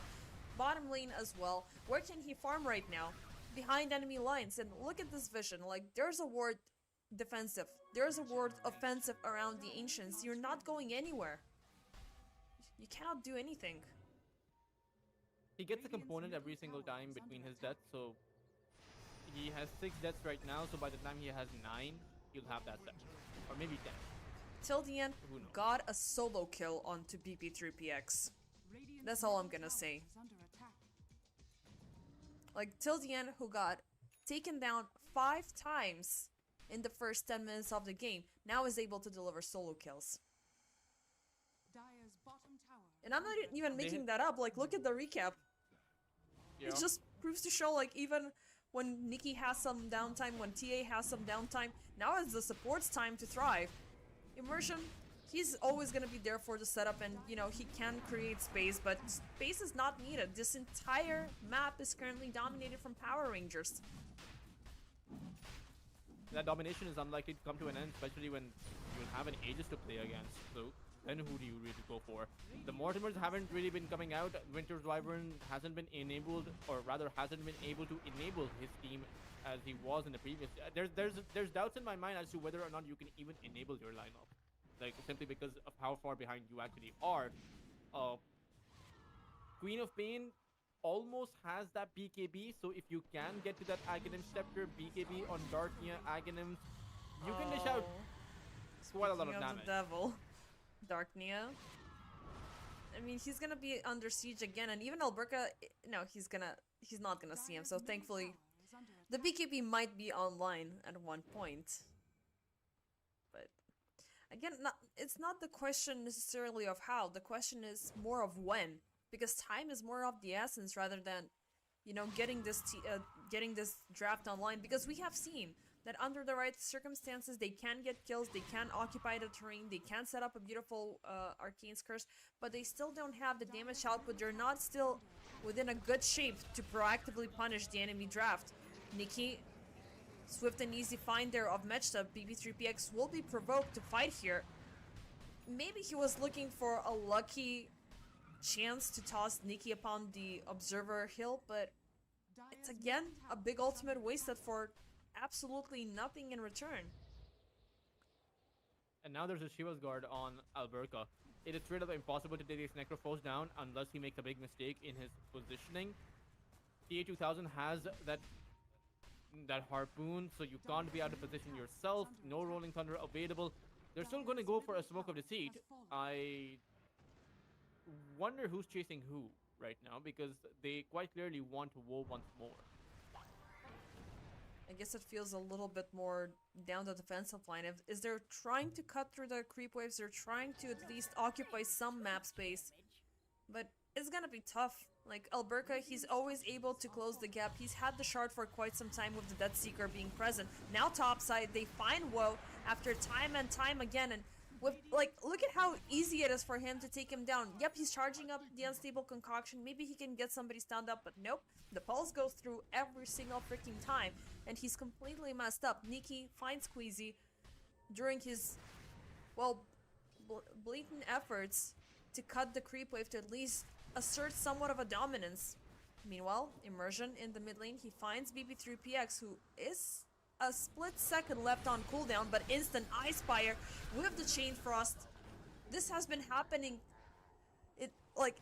It's happened twice in the past 5 minutes, and this is again a Lich who's been suffering for the early stages, but it's all been for a great cause. 25 minutes in, we're 30 over 11 with 17k net worth advantage for Power Rangers.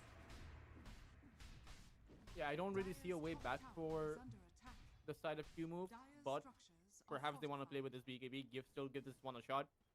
At the end of the day, with this big of an disadvantage, if you are able to win one single team fight, you can make a comeback. Right, that's always going to be possible. It's just the likelihood of that happening is so low. Like, I would actually imagine even if they were to dive the fountain, they would still come out with 3 or 4 kills. The first scepter is finally completed and is gonna be granted to Darknia, so with the BKB being present, that's definitely a very big item spike in her favor, but let's see if she ever has the chance to use it, because it's now or never. High ground is being sieged The melee racks are almost dead and gone. TA2000 was looking for an opportunity, but guys, he's got a second life, and this is all a bait. Nikki with the toss catches Darknia. Woe is in danger once again. He's caught up with the Reaper sight. He's dead and gone. Not gonna appear for another 50 seconds. Well, I mean, he certainly tried. We can call that an attempt. I don't know what the Alchemist actually does in that position, so you should actually just go outside of your base to farm. Hope that your 4 allies can actually defend your high ground, because there's no... Apart from making yourself out to be a target, there's not anything else that the Alchemist actually offers 27 minutes in with just one item to play with. Arcane Curse for the defensive measures. They're trying to punish TA2000 for his aggression, and it's looking like it's gonna be the case, but Nikki in the backlines with the tree volley. He's gonna take down Mechta. BB3PX on the run. Alberca looking to close the gap. It's gonna be a TP out successfully, but you know things are dire when you need to TP right in your own base. They're looking for the punishment. Okay, Mortimer's Kiss is finally used up, and it's gonna be Woe getting the godlike streak. This could pave the way for the second scepter to be completed, but the damage feels a little bit too grand, and this time it was Power Rangers feeling a little bit overly aggressive, not taking into consideration that they still can bleed and they can still be destroyed. And, I mean, you have multiple scepters now, so your Pangolier is going to be doing quite a bit of work. The Queen of Pain too. If you can take an extended team fight, if you can take a fight that lasts for more than 10 to 15 seconds, you can probably win the fight. Especially since you'll be able to play around those BKBs. And the only one with a BKB is the A2000. Actually, even the Tiny now has a BKB. But still, an extended team fight would be very good for the Dire side. For 2 move, their Queen of Pain with that Scepter Infusion has as much net worth as Alberca does. And so you do have some avenues to continue playing this game. It's just you can't make any mistakes. Yeah. And the second you say that, BB3PX, he's gonna perish down the bottom lane. They are in close proximity to Woe, but thankfully, oh, he's gonna TP right back home. But now they have a chance to push in bottom side, because even though the high ground defense is primarily dictated by Darknia, you're not gonna have any nasty surprises jumping in the form of BB3PX. And Nikki sieging up. I mean, just one strike and 1/6 of the tower HP is falling.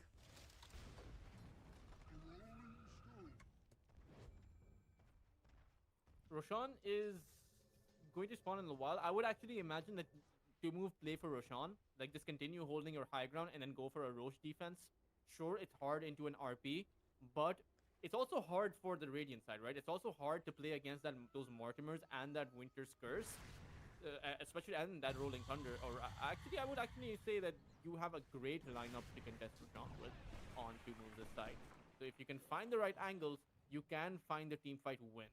Sure, this Necrophos is huge, about to get even bigger because he has the Heart of Tarask built up and will be able to farm it. And you know, the Tiny's damage output is quite frankly massive here, especially with the Daedalus being infused into his 3 volley. But you kind of have to, like, those are the win conditions you have. You can't play defensively because the instant jump into the scythe will result in a 4v5 fight. And you're already very disadvantaged. I mean, they're looking for the aggression even further. The Arcane Curse is gonna be popped to put Nikki to a halt, but Darknia is still well within vision. He's gonna get the blink off in time, and this will alert the remainder of the crew to get the hell out of there. Still, Power Rangers, they're not stopping. They're not walking away empty-handed. They find Mechta right after the Cold Embrace. Instantly, he tries to TP out and is not going to be successful. Their sight will be used upon him till the end. They will die by the Sonic Wave. He will pop the Sonic... he will die by the Sonic Wave. But it's just only a singular support in the backlines. TA2000 is hunting for more. He's going to find Grandma. He's going to find BP3PX. Alberca still leading the chase. They have Woe under vision, who will pop the BKB off his own to stay secured at least for a little while, but that is not mitigating any of the right-click damage coming from Nikki, who's just deleting a hero on the spot every single time. One more strike. Is he gonna get it for the kill? Alberca, toss. It's gonna be his life for Woe, but everybody, just everybody on the end of 2 move are dead. Harpoon bag, Darknia pushed away further from the fountain. Now he needs to jump deeper outside of his base to stay alive, but it's not gonna be the case. And yeah, I was looking for the ideal Roche scenario, but I mean, Roche chose to be fashionably late to begin with, so there's never gonna be a chance to do that. But maybe if you set things up with the Arcane Skurs, with the Sonic Wave and everything, they might have been a chance, because we did see Alberca fall off, but 5 are for the exchange. I mean, it's actually 6 heroes that fell, but the Winter Wyvern actually bought back for that fight, but it's still rough. At the end of the day, you still do hold. You know, you don't hold well, but you do still hold. That top side, taking a team fight over there for Power Rangers doesn't actually do them any favors, because you already have a huge lead. You know, like at that 20,000 net worth mark, it's really difficult to go to that 30,000 mark, because that requires consecutive team wipes. You're able to keep them at bay though. I mean, that's still at least something. Let's see, immersion with the catch, beautiful shackles. Even though they will misplay the power shot, still the kill is there swiftly and easily. And I love these harpoon plays being present. Do we have more than one though? No, it's just one. I was hoping to see one onto Nikki, just, you know, to be ever more so annoying. But he's got the complete dataless, which the best thing he can hope for from this point on is to get the moon shards to ever so slightly improve on the attack damage. On the attack speed. Yeah, I wouldn't be surprised if an Assault Quartus also comes out. Oh yeah. But the tree volley is, you know, stacks with that data. So you have that attack damage coming in. Roshan is now here, and because you lost that last team fight, the Winter Wyvern doesn't actually have a buyback. Contesting this is super hard. It will roar, and the rest of them are in position to actually contest. And they need to make a move right now. They're venturing out, but Roche is ultimately falling way too fast. Whatever they can get, currently it can only be neutral creeps converted into farm. It's gonna be Nikki this time, getting the Aegis of the Immortal. Well, still working his way up for the second scepter, because in the meanwhile he took a stop towards completing the BKB first. And he's gonna go for it. Who does he want to give the scepter to? Grandma? I mean, for the gobble up, maybe. It seems like your most viable option. What are you getting from the Winter Wyvern? I mean, yeah, you're getting the toggle ability from the Arctic Burn, but she's not your right-click carry in this current situation, so maybe you can take somebody, toss them right in the middle of the skirmish, maybe Pango, so he can expose the enemy side a little bit better, because you cannot give it to yourself. I mean, there's no mechanic in the game that is gonna grant you that.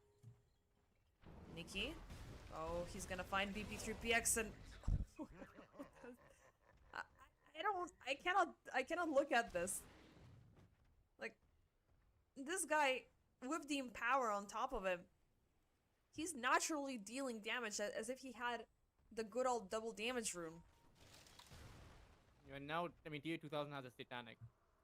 So outside of taking him down within the Winter's Curse, or just the initial burst of damage coming into the Sonic There's Wave, the it's not gonna do curse. anything. He's gonna jump into the backlines way too deep. He's gonna pop the RP, only a one hero, but there's the Satanic. Right as you mentioned it, nothing can touch him. Meanwhile, topside, Nikki, he's cleaning house. They find Woe, they take him down. BP charging up, they won till the end, and it's gonna only be one hero. Buybacks are being forced out. Woe, he's coming back. He's looking for the punishment. Till the end, will force out a buyback off his own as well. But they're not stopping. They still have the Aegis. They don't have the RP though, as TA2000 was a little bit too ambitious with that siege. But they have alarmed to move that. Their base is definitely gonna be under siege. Darknia, Cookie. Oh, Queasy, that was quite a misplay, throwing the Queen of Pain forward. But they might set things into motion for Nikki Cole to die within the Mortimer's Kisses. But nope, he's not stopping. He's not even, like, he's not moving even for the slightest. BP3PX in the back, caught up with the Sinister Gaze. He's trying to stay put. He's trying to mitigate the oncoming pressure, but he cannot even kill a Lich for a second time. Darknia jumping in. Nikki's still with life number 1.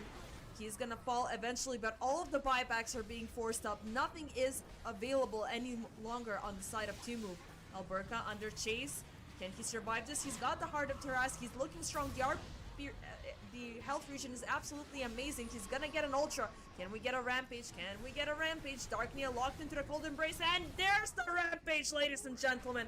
Alberca has been absolutely unstoppable from minute 0, keeping the enemy carry absolutely locked down without any singular chance to take even 3 seconds of breathing time to come to focus on his farming, to focus on the benefits of the team, and it's gonna be a game 3 victory for Power Rangers.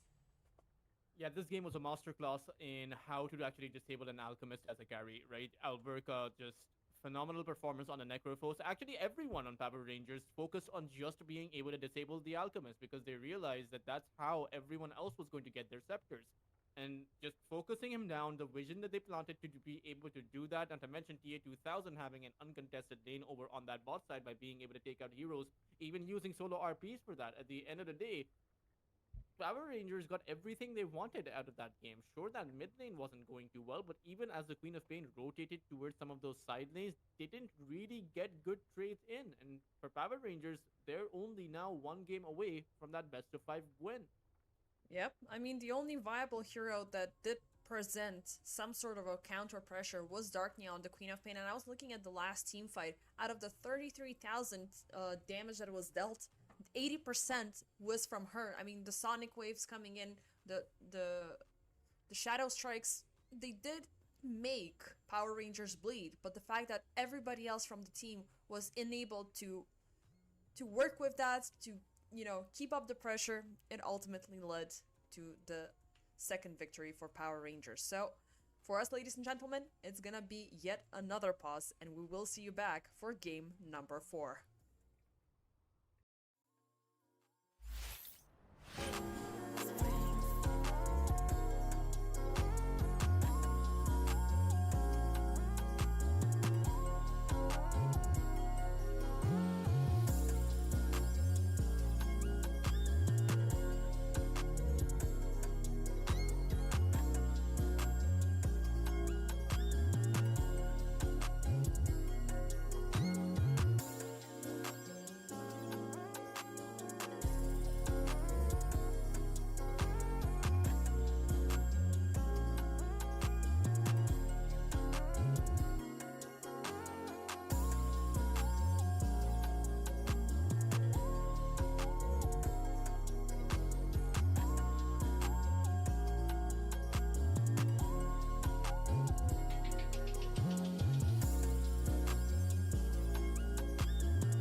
it is definitely again one of those heroes that doesn't really appear in competitive play all that much. I would say it's more of a pub dominator than it is a competitive hero.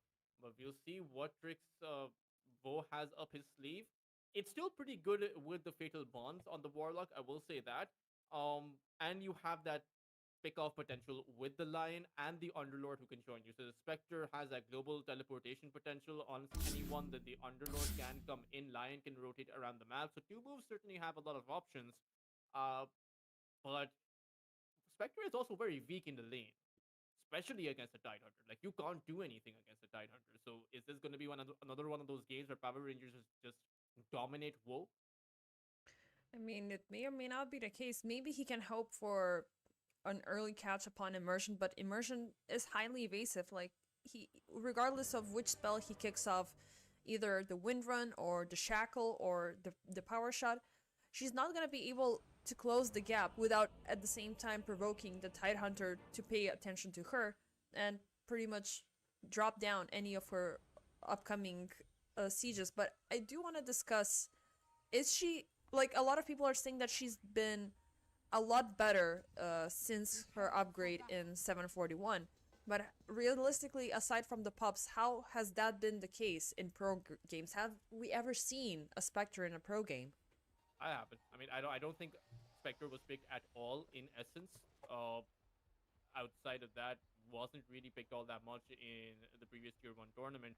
I don't know if teams will pick it up in Dream League, but you're right. The damage is certainly okay, I suppose. Spectral dagger damage has been increased. Cooldown has been decreased on the Shadow Step, and you know, there's been a nerf to the disruption overall. I don't think these changes justify the Spectre being, well, certainly not, is not an S tier carry, I would say, and 30 is very seconds to go. circumstantial in the way that it works. Simply because if the opponents don't give you an opening, then you're not going to be able to exploit the advantages or just the benefits of having a Spectre. It's very dependent on the level of competition that is faced up against you. That's why I think it's more of a pub hero than it is a competitive hero, at least in the current meta. We shall see. I mean, I really want to see her persevere because, you know, for everything to culminate in a game number 5, it would be absolutely insane. But already, BP3PX having issues here. Body block by Alberca. First blood is gonna be drawn. Nicely done. Again, like, Power Rangers are living up to their name. They're committed, they have the tempo, they have the aggression, and they've been walking away with these picks every single time. I mean, again, like, if you focus on these heroes that they've been taken away, you're gonna leave out heroes that also have been meta dominant, such as the Lone Druid. Regardless of the fact that he also has obtained a little bit of a nerf, he's still super popular and he's still super dominant. So it's a double-edged sword from the very get-go. But Yeah, in and terms of the Spectre, I want to see her being utilized to take down the supports. But support play, takedowns, and that focus has been wrong for 2move across the past 2 games that they've lost. and there's only really one support you can take down. It's still the end on that silencer, and you can only take him down for as long as, well, no, now that the haunt has been changed, it's back to the old Spectre haunt where everyone gets hit. But the Wind Ranger has that win run, and I do think now with so many of those new items being added into the game base, especially the neutral items as well, it's not that easy to actually pick off a support in this day and age. So will the Spectre be able to do that? And what itemization the Spectre goes in order to do that, right? Because if you go for something like the Orchid, or maybe the Vessel, something like that, you may not have enough damage, or you may not have the bras to actually take out these tanky cores, because those are the heroes that you need to contest at the end of the day. It's the Magnus, it's the Tiny, it's the Tidehunter, and not just the Silencer. Because when push comes to shove, the Silencer can sit back at the fountain. Because Yeah. the Silencer only really needs to play with one button. That is his global silence. Yeah. And then what are you going to do if your itemization is just to counter him out? Also, a slight mistake coming out by... I don't think that first blood should have happened. I don't know why Queasy was on that tier 1 tower instead of being with BB3 to help secure the rune, the bounty rune. So again, a slight mistake. And again, TA2000 has a pretty good lane here. I mean, BP3PX may have went for a solo contest there, hoping to get a surprise reveal, but you know, you're never gonna catch Power Rangers moving with a singular hero, even at the early stages of the game. They're always gonna work as a unit, they're always gonna work in unison towards their collective goal, so definitely a very, very big mistake, but I wouldn't have pointed up on Queasy. Maybe BB3PX had a different idea. Again, quote PSGLGD, we have a plan for the Magnus. It doesn't seem like it. Just ban it out, man. I mean, it's weird, right? Because you're trying to slam your head against the wall, and that either results in the wall cracking or your head breaking.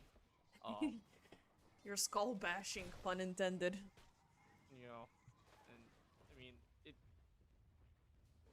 I don't know, like when quite clearly you're being outskilled by this one hero, and you're not the only one, right? The A2000 has probably done this to quite a few teams with his Magnus. I Like think you can't way think too you're many special at that times. point, right? Whoa. Like you gotta. Hold up.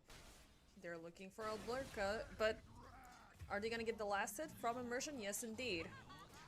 It's a trade between both of the course and first Fishy coming in for Alberca, which ultimately is gonna be denied by Majda. Yeah, and I don't think that's worth it for either core, not even for Vo, because it's the support who got the kill, right? So it's Vo got about 59 gold, and Alberca got about 60 gold. So those are two creeps. So you might as well have farmed the lane. At the same time, you know, Vo does end up with more experience compared to Alberca since he went down second. So it's not the worst thing in the world. It's something, but it's a trade-off. And if topside TA is gonna persevere, I mean, TA so far has been having these insanely very easy lanes. Warlock's Matchdom dead. under siege. Yep, he's popped. Dire's middle tower is under attack. He's gone. And again, time after time again, I mean, this immersion plays with the Wind Ranger have been super productive. They've been super annoying to deal with. And even if Tildian is having a difficult time in the lane of his own, where he's the squishiest hero on this map, there's always this big compensation happening across, and currently Tildian is indeed under siege, but finds the safe space right under the tower where TA will push BB3PX, the blood grenade will land, but they don't have yet another skewer available to take him back. Very close on BB3, and again, that's with Queasy's disables available, and he's not going to be there each and every single time. Sooner or later, the Underlord is going to crack. At the same time, bot lane, the Spectre is doing very well against Alberca, right? Tidehunter, sure, he has a lot of CS, but he's also getting pushed out. TA, they were looking for the setup there upon with the Pit of Malice, but a swift skewer, and you're not gonna be receiving that perma lockdown potential that we've seen with a lot of different hero combinations against more static sort of carries. So, opportunity missed. Again, I hope Woe gets the early game, because that's gonna be the only salvation that they have as the game keeps on going. But so far, 4 minutes in, it's 3/1. I mean, it's quite the insignificant advantage because you want to get bigger kills as the game keeps on going. But it might already put things in a very awkward situation. Mid lane, Nikki once again having the upper hand over Darknia, at least in terms of CS. But we've seen what this Tiny can do.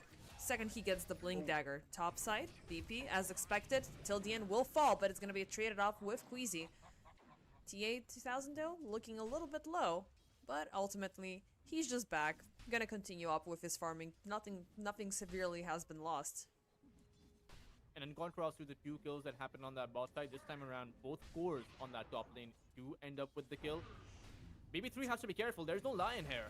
Oh, they're gonna push him back till the end. Second he comes back, but TP out is gonna be unsuccessful. TA2000 lands the final hit. Actually, it's gonna be the tower doing the additional heavy lifting.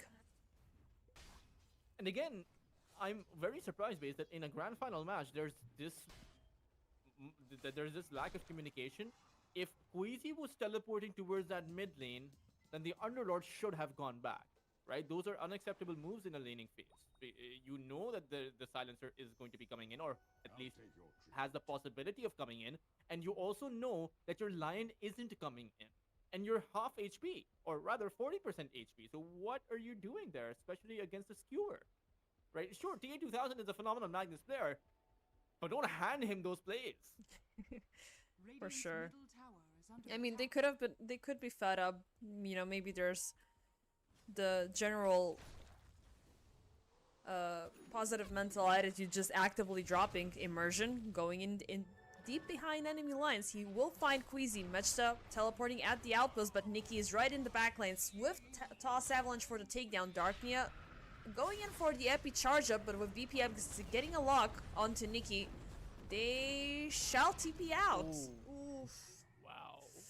That was so freaking close. And the supports are still safe and they're keeping up with the ongoing harassment upon VP3PX, and BB3 is dead. it's very much likely there's the shackle. It will connect to the trees. And why did you turn around again, my friend? What you doing? And this is That all is not good. happening That before minute 7. They're gonna get the shrine They're as gonna well. lose both shrines of wisdom. They don't have an epicenter to play with for about 100 seconds. They, They're mentally yeah, broken. That is. Radiant's top tower is under attack. I wouldn't blame them. I mean, after last game, I mean, Owo was... I mean, he got to build the first scepter of the game 33 minutes in. Meanwhile, TA2000, don't venture too far out there by yourself, buddy. You may have obtained the advantage, but right now... Actually, no, he's baiting BP3PX again till the end, and immersion coming from the backlines. Beautiful shackle. The damage output from the silencer, it is gonna be sufficient. Queasy and Mechta, they're not gonna get even a return kill for this, as TA2000 just TP's back home. Dire's courier has been killed.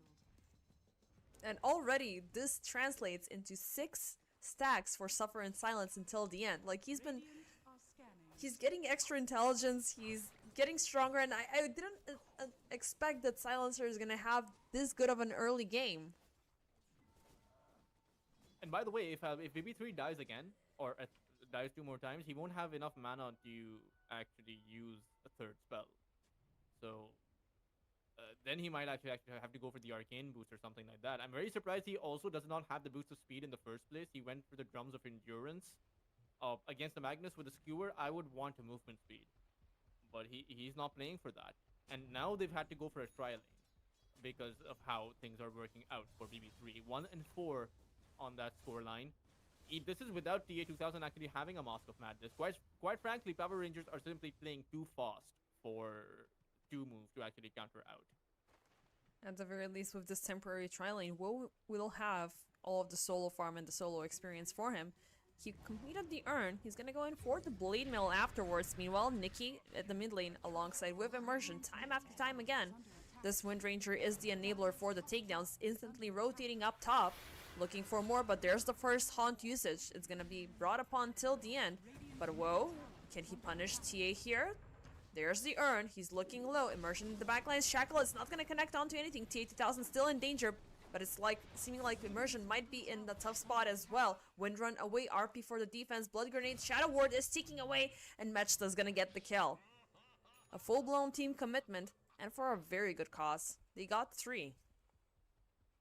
Well, they got Yeah, I mean, actually taking 2. TA2000 down is gonna help them out quite a bit, especially since it was Wo involved in that fight. He got the silencer kill. Sure, the Warlock got the kill on TA2000, but Wo still ended up with 120 gold, and they desperately needed that experience for their supports, who lost both Shrines of Wisdom. The Lion is a Whoa. timing-based support. Hold up. Instant danger. Danger, danger. Ravage for the kill. Yeah, We're I back. don't think he saw that one coming. That was, I mean, this has been the theme for their entire series, right? Every single time they get something, Power Rangers snatch it right back.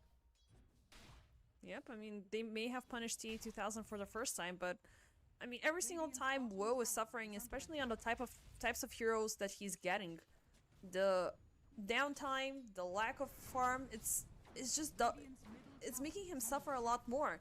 The Magnus has easy ways to compensate. He just jumps back in, pop the Empower, go back to the camps, go back down the lane, and it's gonna take a lot of time for 2-move to take you down, which is already time lost, and ultimately you're not losing anything in the grand scheme of things.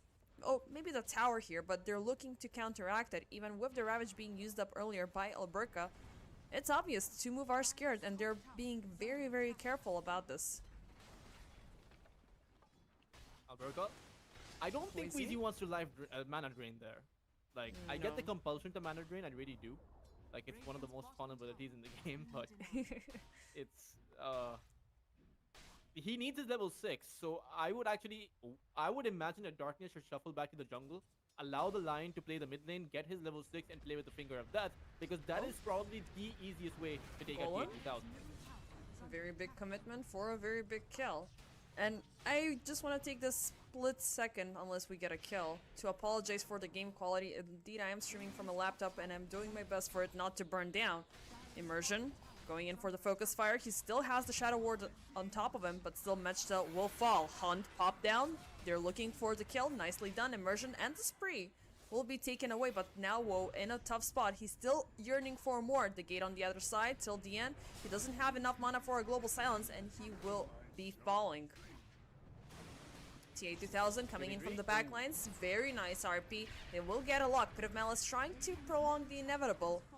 Unfortunately, it is gonna be a 2 for the price of, well, 2 for 2, but a big streak has been taken away and granted to Woe. Woe got both of these kills, which might account for something.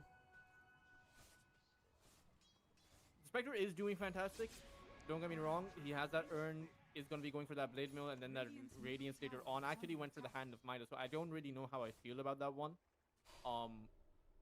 But at the same time, considering the horrendous start that they have brought that lead, that 3,000 network disadvantage, down to the 1,000 mark. And you have a clear path to how to transition this game, which they didn't have for most of the games that they lost this year. BP caught up topside. Nice shackle with the focus fire. It's looking like he shall fall for yet another time, but the team are looking for vengeance. They're popping a smoke of their own. They have the epicenter without the golem for another full minute. But can they get a lock here? I mean, maybe if they work things out with the Lion, they can kill 2.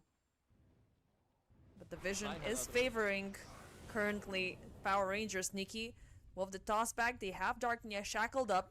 They don't have the Hunt to respond to this aggression, so Darknia shall fall. Queasy had other priorities, base. Queasy wanted the experience from those streams. Yeah, So he's not getting it. Unfortunately. Nope, not today. And I mean, what was the game plan supposed to be if the Lion, right? This is where the miscommunication, or rather the lack of synergy, is really starting to hurt them. Like, if you want to go for a smoke of deceit play with the epicenter, sure, go for it. But if your Lion wants experience and is going to be staying behind, then what are just the Sandting and the Warlock going to do? Attempt for a snatch of the second Shrine of Wisdom. This time they will give it up, as already they have Anger to move. I mean, so far they are on the suffering end. 16/7 with 4k net worth difference. Also, they've been doing a bunch of homework here around the Ancient stacks, which they're still a little bit of a challenge to take unless you pour all of your resources in with the Fatal Bonds and with the Sandstorm and the Stinger. But it's gonna be a lot easier for the enemy to take it. TA, there's the Finger of Death. This is what they were looking for. This is what they needed the extra experience for. But it's just one kill for a big overcommitment. While down bottom, they are looking at Woe once again. Nikki jumping in. Beautiful avalanche with the toss, with the curse, and with the shackle. He's not gonna move from space. No hunt, no nothing. And Power Rangers are so good with this kind of play, right? They lose their carry, but immediately are able to take down the opposing carry. Even as Woe is the carry that takes down the opposing carry, like we saw a few minutes ago, he still goes down later on. And that's Power Rangers with the ultimate advantage of playing with synergy, playing with communication where the other team can't. Nikki on the move time after time again. This time it is gonna be Mechta. As they were looking for at least some sort of vision control, some sort of safe space to obtain, I don't know, any type of control any type of information right now, it is gonna be enough to prevent this ongoing siege. But again, time after times again, he's not stopping. He moved from bottom side all the way up to top. Now he's looking at mid lane again, where Woe is lurking. They're gonna get the toss avalanche off once again with the power shot. He's gonna die by the focus fire. Radiant's Oh, middle boy. tower is under attack. Yeah, he's not getting to that Radiance anytime soon. And I mean, he made his bed, right? He made that Hand of Midas. That is certainly a decision for the Spectre, who you go for the urn, you want to play for kills, but then you go for the Hand of Midas, so then you want to play for farm. Like, make up your mind. What do you want to play for? What is the game plan and your win conditions, and how do you plan on achieving those? I feel like that conversation has been missing from two moves, as far as from what I can see. And in the grand finals is not the place to have that conversation. You have that conversation at the very start of a game, right? You have that conversation when you see that BB3 has gone down 4 times, and you as the carry are the only one who's getting anything done on the map. And then you have to make a decision that, do you continue building up tempo, or do you let the tempo slip by going for these farming based items and allow the other team to get what they want done around the map. It's a difficult conversation, but it's It's a one that must be had, you know. Exactly. You need to pick and choose, and also because Spectre is that type of a hero that walks on a thin line between, am I gonna stay back or am I gonna be aggressive? And you always are complementing that in terms of items. And now this either or situation, I mean, the Midas, okay, yeah, you are going for the long-term benefit for the economic stability, but you're not fighting. And this is a team that is actively pressuring you, and farming is definitely a privilege which the rest of the team, they cannot provide it for you. So it's a fight or flight, not fight and flight at the same time. I don't know what to make of this. T2000 does have less farm compared to his previous I would say previous performances this series, but at the same time, Nikki Cool is 6-0-3. It feels like the way that the two move are trying to adapt is by focusing all of their efforts on T2000. And yeah, it seems like first off it's gonna be till the end and focus down onto the silencer to rob away from the global silence. It's gonna be so far a trade-off between Queasy and the two supports away from Power Rangers, but now Alberca and Nikki, regardless of the golem being popped up, regardless of them being connected into fatal bonds, they're looking for more. They're looking for big kills. They're looking for BB3X. There's the toss with the avalanche. Rinse and repeat combo in the backlines. The Ravage will be used up onto Mechta only. Can he get the hell out of this one? Nope. The RP is going to be committed at the very last second just to add insult to injury. They've lost the supports, but they got a core and a support out of it. And instantly, somebody dies. Nikki's again on the move. He's looking for more, and he's looking at Woe at the mid lane here. He's got the blink, he's got the jump, there's the toss avalanche. Till the end, he came back amongst the living here. But unfortunately, the damage output is insufficient. He does have the Blade Mail flying in, so next time around, applying that kind of damage on Woe is going to have a few consequences. But at the same time, you still get way more out of the fight for Power Rangers. Quite frankly, every single time Alberca shows up, every single time Nikki Cool shows up, you have difficult openings in that team fight. I don't even think they can take this Tidehunter out, and Alberca is about to end up with an Aghanim Scepter in around 250 gold, or by the time that he's done with the sweep wave and a neutral camp. So then you have that AoE gush to play around, and how do you do that when you're getting slowed down, when all of your heroes are getting slowed down, and your Spectre doesn't have a point of exit?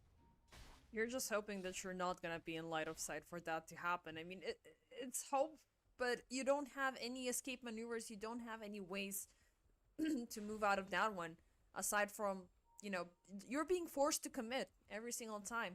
And to answer the previous question that you had in terms of TA and his farm, in his network generally, there has been a very hard focus to move to try to compensate from the aggression and at least try to control one of the heroes, but it's again a pick and choose situation. If you're trying to focus TA2000, Nikki is gonna flourish. If you try to focus Nikki, which is a little bit more difficult of a contest, then Alberca will show up. And last game, even though he's not on that big of an active hero as he was on the Necropos, he's punishing time after time again. Darknia, he focused up the epicenter just for the silencer takedown. And now he's still very deep into enemy territory. Thankfully, he's gonna find the right angle to pop the blink dagger, but Nikki, he's right around the corner. He is. Oh no, he's gonna run into him. Oh, he's gonna run into him, but thankfully the avalanche will miss, but the power shot will still know where he's at. Oof, Darknia, he's just lucky. Topside? Are we gonna see somewhat of an aggression? Because with the space created, they're looking to do some damage topside. Golem popped up, instant response with the global silence, but now, whoa, he's gonna be pushed right under the tower, caught up into the RP, and the rest of the crew. Guess what, guys? It's time for dinner. And there's more to come. There's Mechta, and already 20 minutes in, we have the Nikki Cool Scepter. That was a perfect bait by the Magnus of tier 2000. I do not blame I do not blame WoW for actually falling prey to that. They went in, the silencer pre-TP'd, and immediately when they tried to go for tier 2000, the global silence was popped. And the Magnus tier 2000, he skewered the Spectre into the tower, used the RP, and backed away whilst the Tiny and Tidehunter were teleporting in. So WoW got out. I mean, the entire team just got outplayed there in what the move. Like, for example, or rather specifically, Power Rangers were playing 3 or 4 moves ahead, while 2 move were, you know, just focused on the 1 move they could make. At the very least, they did get immersion as he was lurking down bottom.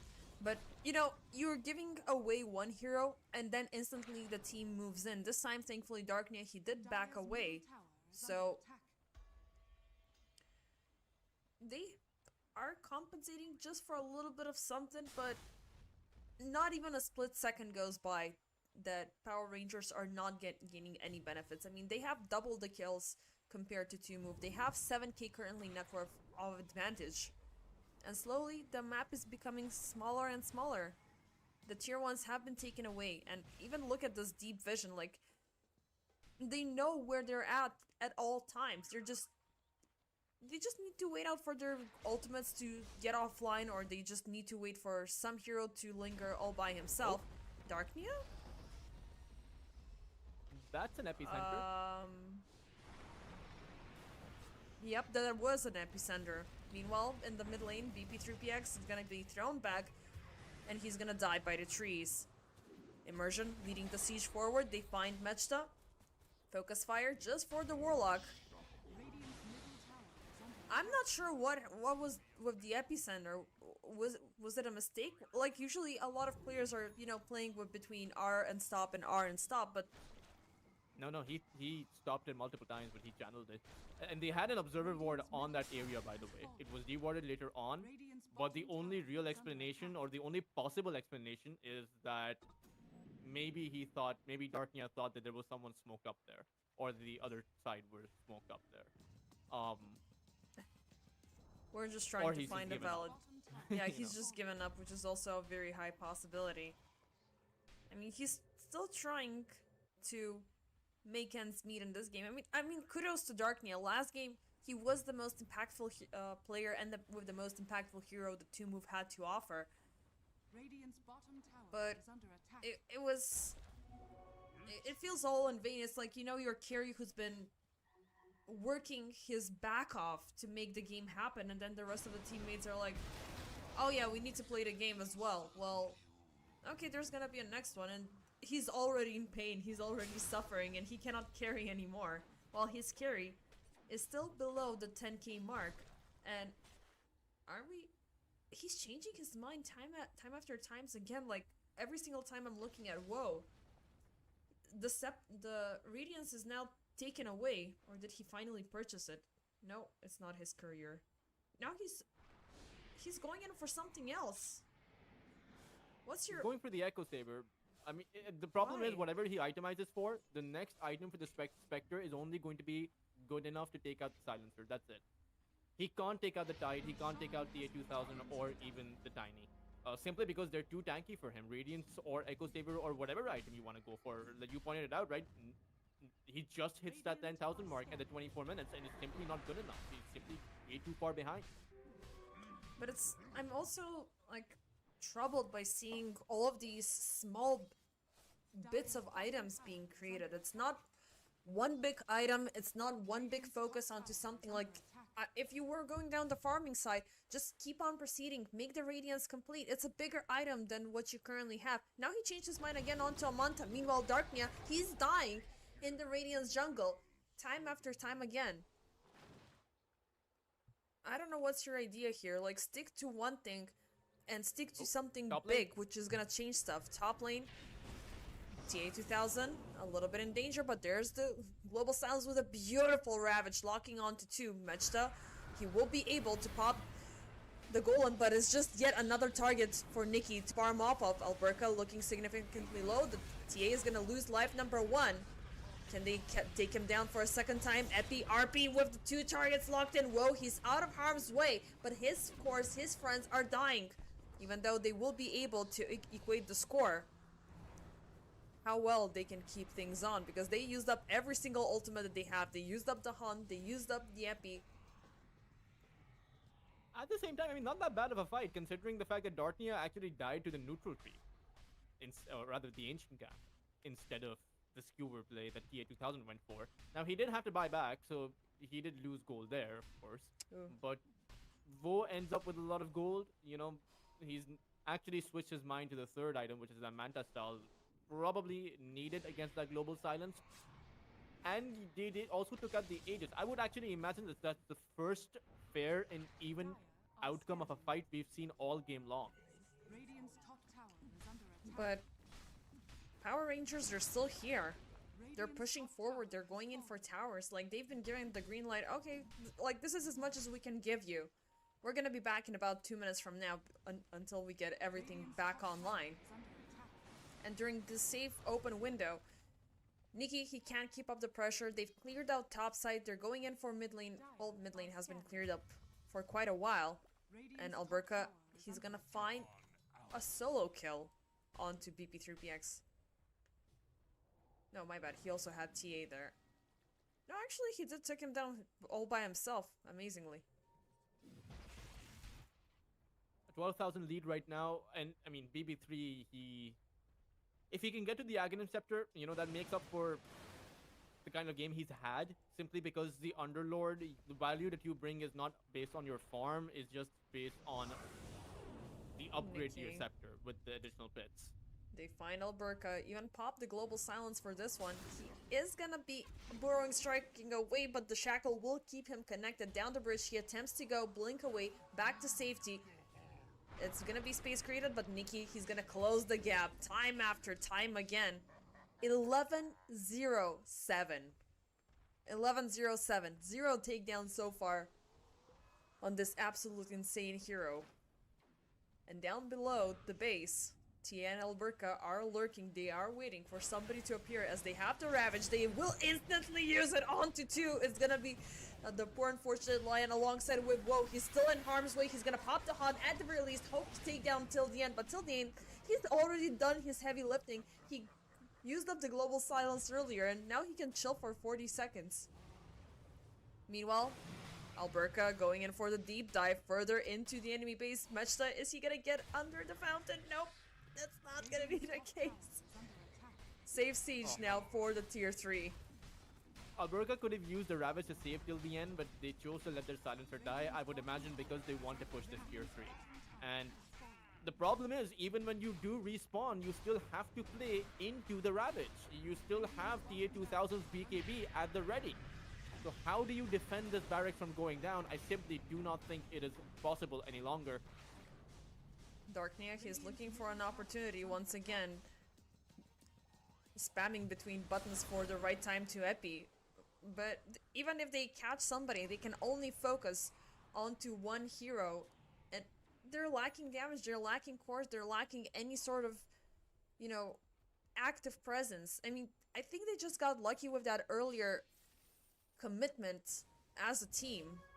Because mainly it was happening where they're still feeling safe and sound.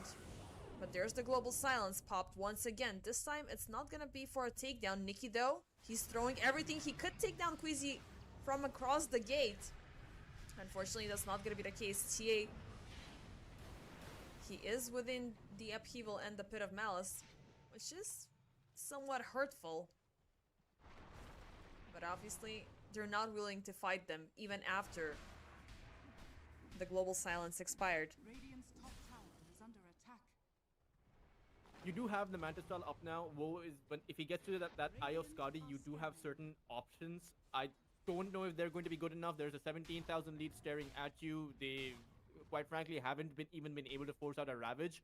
It's not needed until they're in danger or they see a big opening. And I kind of feel like maybe Power Rangers at this point are just playing for the style points. You know, they're holding a Ravage for that big 5-man Ravage. Yeah. And now they're gonna have the smoke, okay?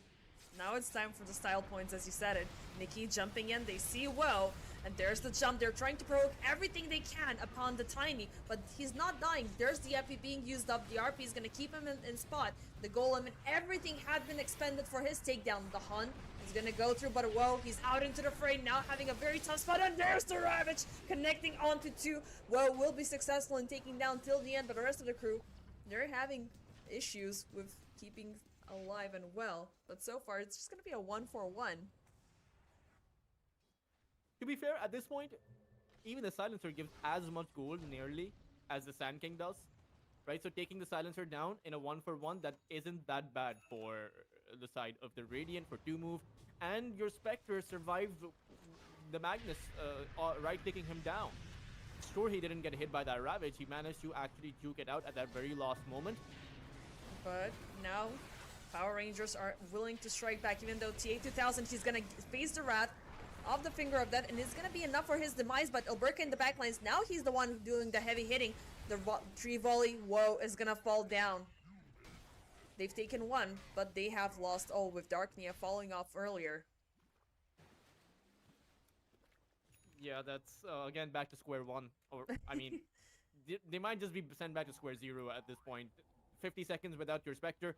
He does have a buyback, actually. I suppose one of the good things about being this far behind is that your buybacks don't require too much gold, and you respawn fairly quickly. You know, I know I'm grasping at straws here, but what else do I say?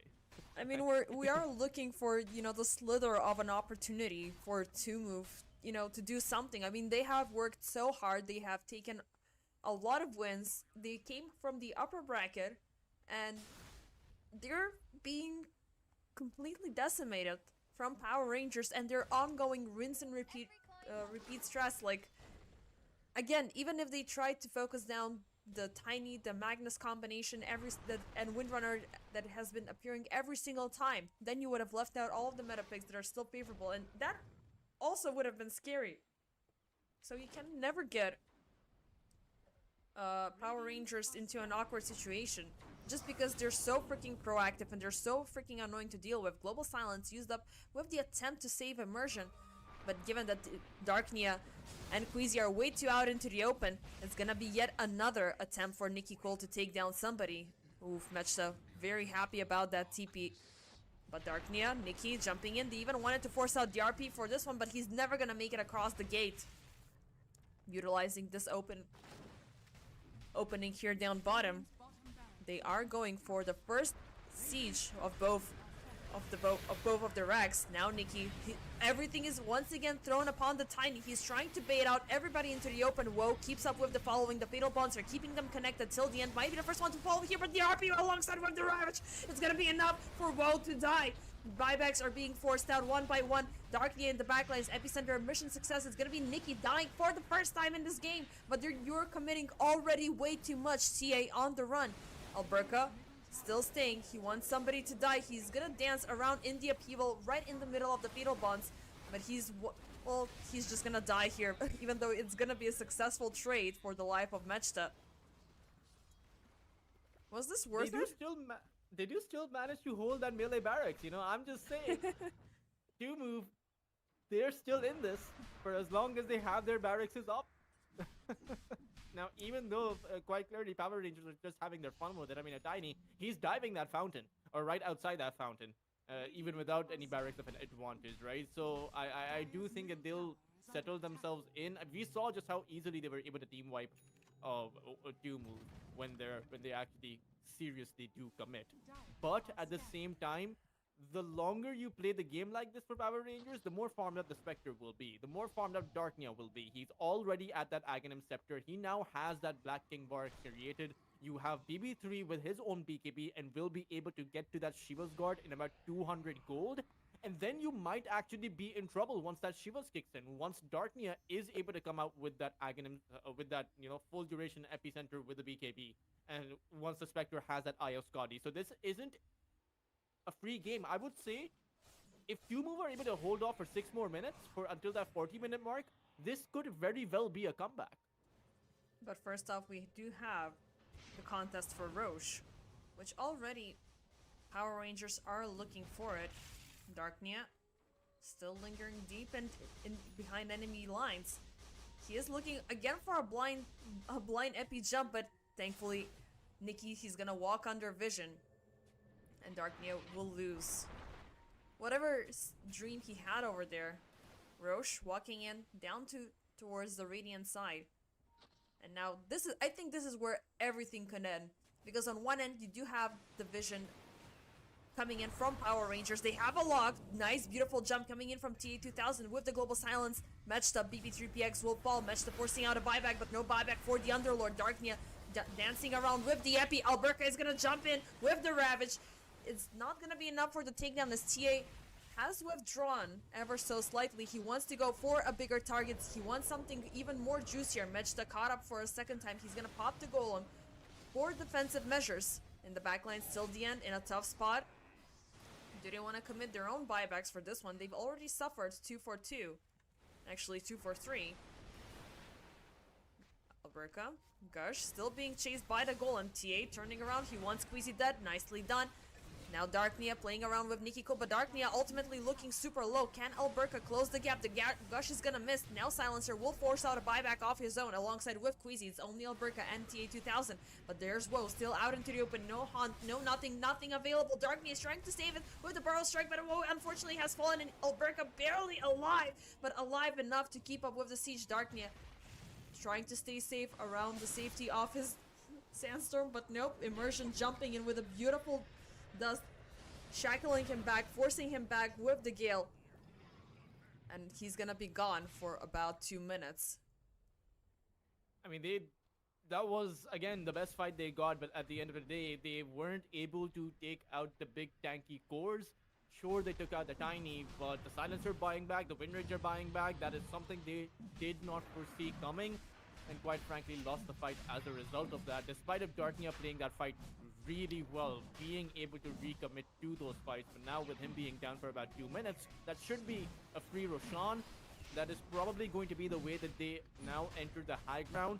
But I would say that's a serious wake-up call for Power Rangers. They cannot take 2 move lightly any longer. Queasy even found 5 bounty routes on the dire part of the map. Yeah. So that was a 20,000 net worth advantage. Just 3,000 of it goes the other way. It also proves to show that Power Rangers haven't been on their side of the map for a freaking long time. I mean, that's about 20 minutes, right? Yeah. It's absolutely insane. But now they have the Aegis. Now they have everything that they need to go in for one last final push. Woe is gonna come back amongst the living. But it's gonna be another 40 seconds until the return of Darknia. So how much damage can they inflict with the 6 lives that they have currently? In terms of buybacks, there's only 1 buyback currently available, and that is only upon Woe. The rest are, well, 3 did buy back already, and there's about 24 gold left remaining for BB3PX to get his own. But do you want to commit that, or you want to commit the BKB first? Do you want to live long enough to see your team possibly persevering, or is it gonna be a double chance? Could go either way, I would imagine.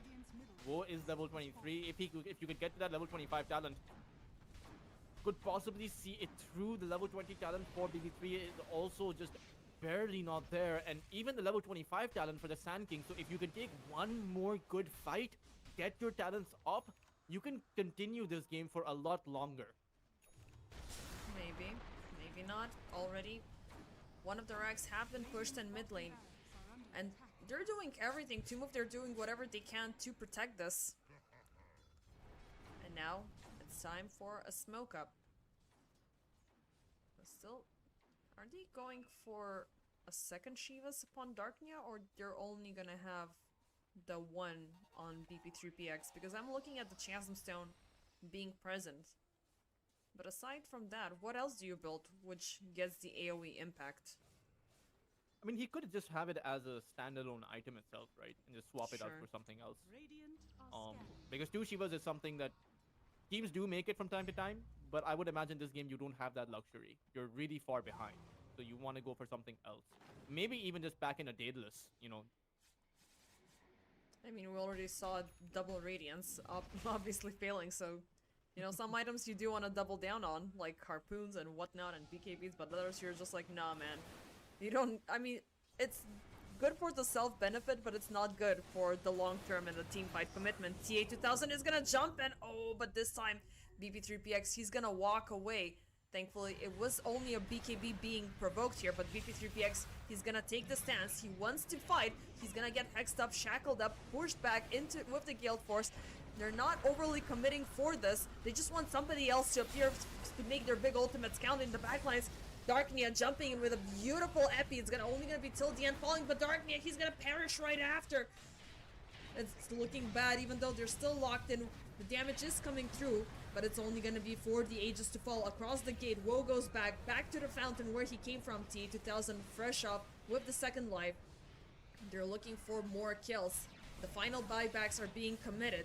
TA2000 still a little bit in danger. Woe jumping back in. He wants to take down the Magnus for yet another time, but Nikki is throwing the tree volley from the sidelines. It is gonna be a good kill, but still they're out into the open. Beautiful toss back. Woe falling super low. He's gonna keep up the pressure. He wants this tiny dead and gone alongside with the golem, but no, the avalanche is gonna put a stop to him alongside with Alberca. 90 seconds left, reminding him he is the final buyback here. I don't know how Nikki survived this entire siege. I mean, Woe is surviving for a really long time, but at the same time, BB3 had to buy back for it. I do think that they can defend since TA2000 isn't alive. There's no Ravage. But still, the real problem that I'm seeing is Alberca. There is no way for them to take this Tidehunter out. They're trying their very best to avoid him, but for how long can you do that?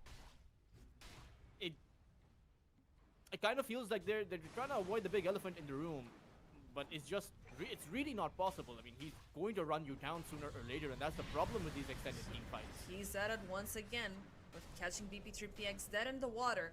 Gale forced to push him back. Nikki lingering on the side. He's waiting for the Pit of Malice to expire, but which one do you want to go for first? Do you want to take down BP3PX for a second time, or you want to go in for the Rax? He's gonna commit the gate. He's trying to keep the ground control for Alberca. There's the jump with Darknia coming in, but the Ravage instant response with the global silence, but it's not gonna be enough. You don't have the additional damage, so this was indeed an overcommitment coming in from Power Rangers, because they're feeling like it might be their time that things can turn around very swiftly, and they're doing mistakes now.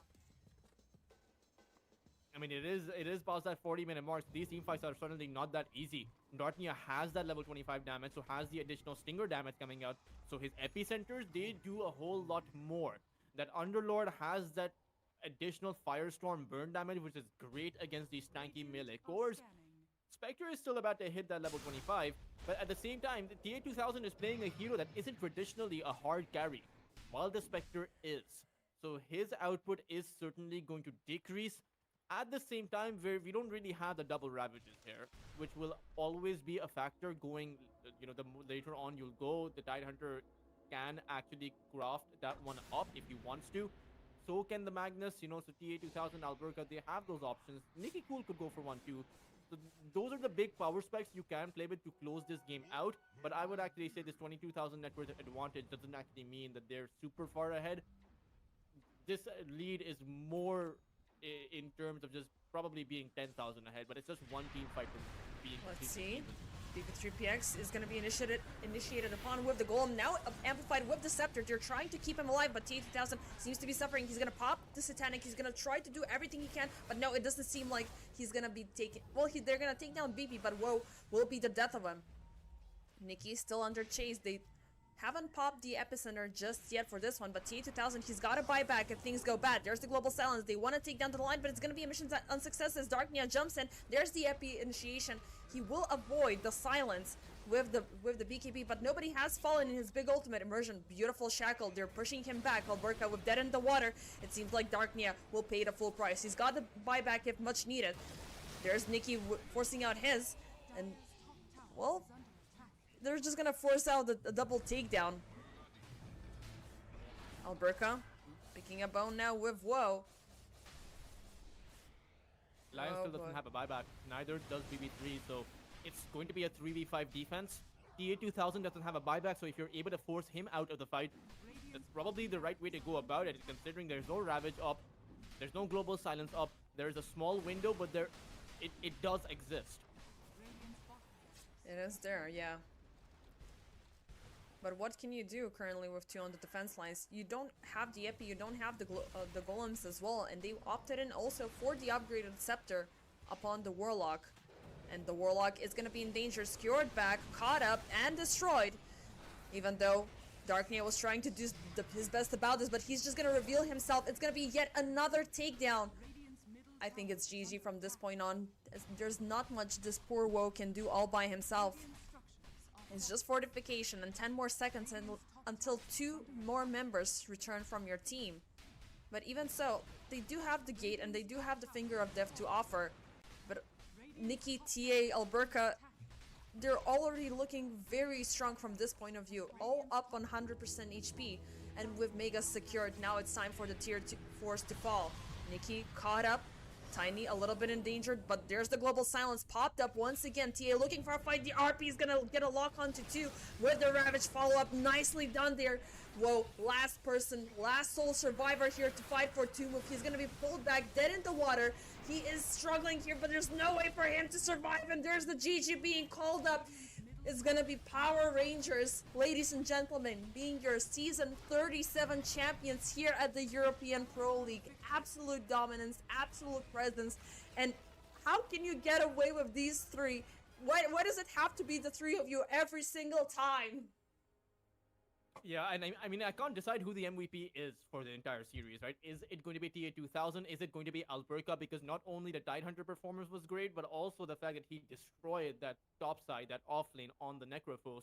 TA2000 certainly demonstrating how to actually play the Magnus, and all the meanwhile, Nikki Cool on a fun tiny run too. I do think that the draft could have been better. The ban, sometimes you do have to give those respect bans out, and I would actually imagine that heading into future seasons for the European Pro League and some of the championship series, that this Tidehunter, this Magnus against this particular lineup should just be taken out. But massive kudos to actually, when this game started out, this last game, I didn't think that it would last 46 entire minutes. I thought that it would be done much earlier on. So at the very least, kudos to Move for actually being able to commit for this long against Power Rangers. Yeah, I mean, 46 minutes of an ongoing onslaught against all odds is definitely something to frown upon, even though the entire series was lost. And I mean, you still managed, to earn something from being here, and you have very good lessons to be learned. But I do believe that mainly 2Move were thriving on the fact that Power Rangers, they became overly cocky, they became overly confident from across the 25th minute mark all the way up to this point, because they went in for the deep fountain dives. They were not focusing on 2 objectives. They were trying to push 2Move a little bit more into their corner, but during all of these aggressions, 2Move were able to strike back. They did remind them that, yes, we do have a very powerful draft. Yes, we do have very good players here, so do not underestimate us. And then Power Rangers, they just opted in for a little bit of a safer approach, and when they were able to pick and choose the right targets every single time, finally it showed why they got to the finals and why they won it with a 3-1 result. So, my dear friend Tultras, before we sign off, do you have anything else to say here? I mean, I think we've already spoken way too much about very repetitive drafts here. Yeah, well, I mean, there's quite a lot of European teams that can make it to this level, and it is a bit surprising to me that Inner Circle teams like Nemesis, Inner Circle, like those teams haven't been exactly performing up to par. But I really do hope that we see some of those bigger teams actually compete in the European Pro League. They decide to show up and just give us some fantastic Dota. Yeah, I mean, there at the very least we have proven that season after season that the European Pro League has been this testing ground between players of veteran status. Like even seasons before, like we've seen players like Kuroki, we've seen Dendi playing, we've seen Weeha playing, but we also have a lot of new and rising talent. Rue, Not Me, Satanic, Ninth Class, and whatnot. So definitely this is the most exciting Dota you can see at this sort of a level, and it's still approachable because you can talk to us. You can also try to offend us in chat as much as you can, but it is always gonna be fun. So ladies and gentlemen, thank you very much. Teltros, thank you very much for sticking around for this European Pro League Season 37 finals. Hopefully, I do believe that next up we do have the championships coming, but we're gonna tell you in about 2 or 3 weeks from now. So thank you for joining in. I'm Base Defender, and I wish you all a very pleasant evening.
Radiant's middle tower is under attack.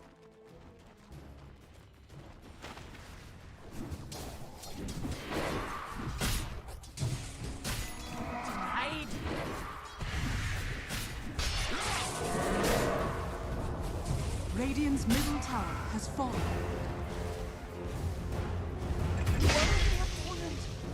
Radiant's middle tower is under attack.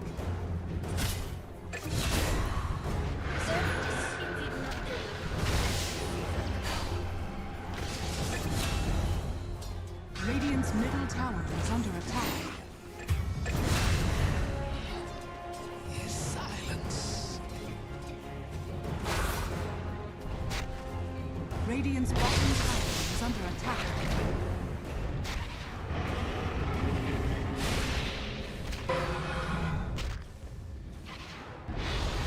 Radiant's bottom tower has fallen. Double damage. Dire's middle tower is under attack.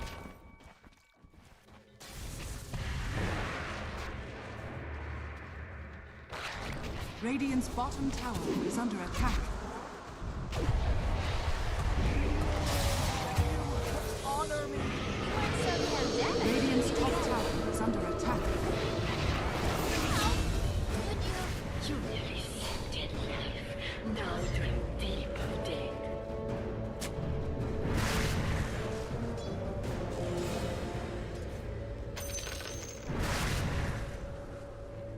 Dire's top tower is under attack.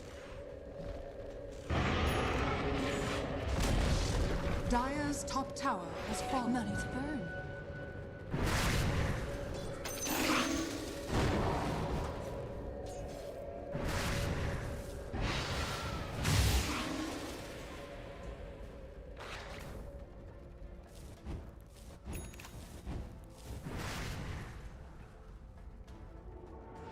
Radiant's bottom tower is under attack.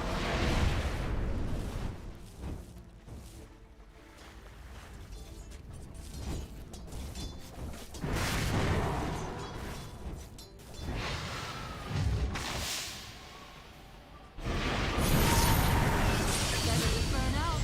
Fade away. You will become a feast for the flesh fly.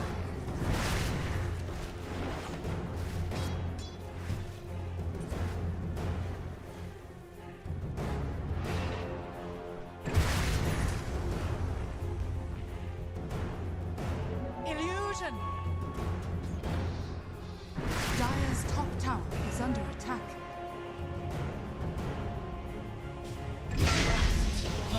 Radiant's bottom tower is under attack.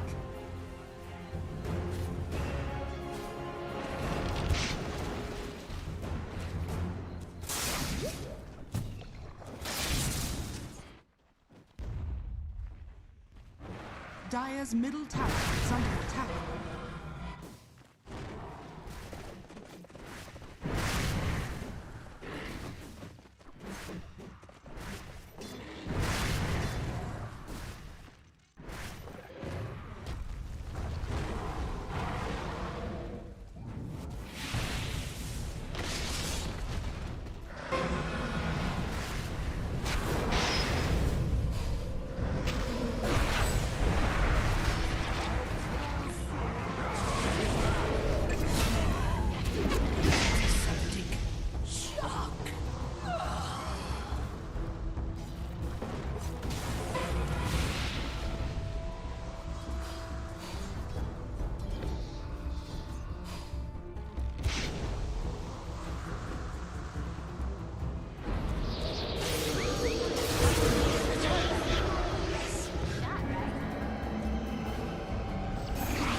You get nothing. Good day, sir.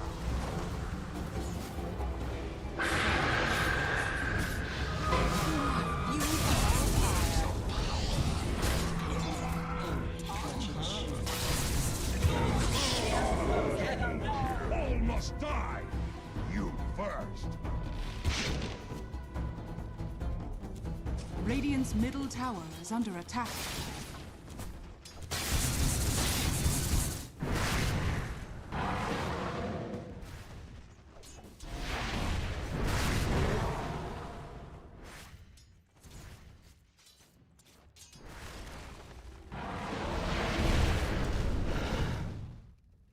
Radiant's bottom tower is under attack.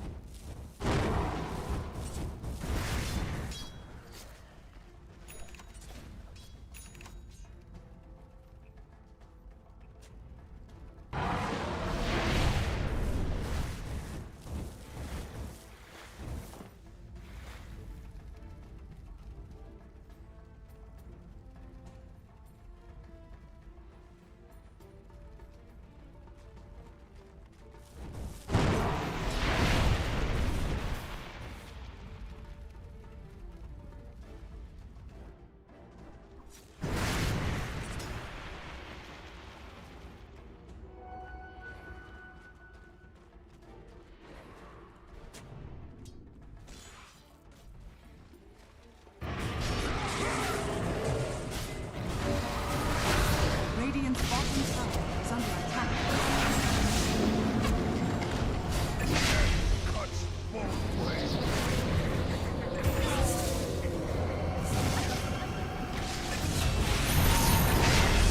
Die on me and leave a purulent corpse.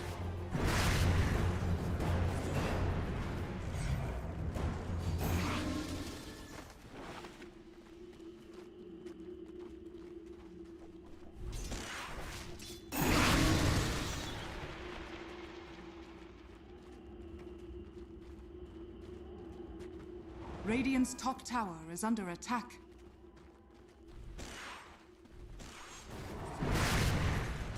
Dire's bottom tower is under attack. Radiant's top tower is under attack.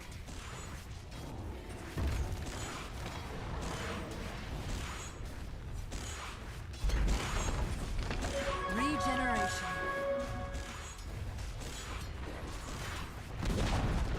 Dire's bottom tower has fallen.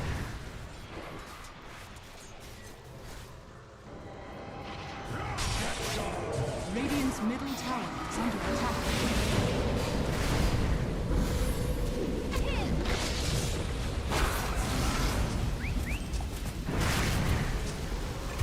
Evil dreams.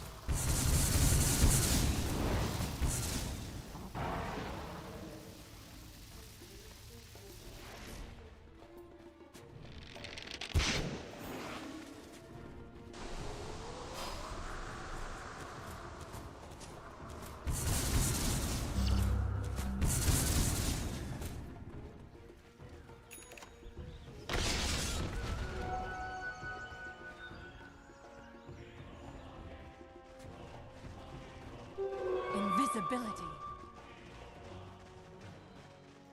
Blessings upon a loyal warrior.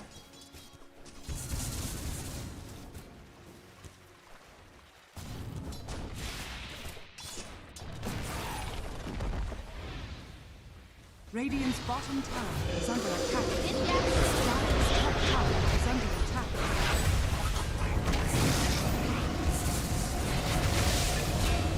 Dies. Zvalter.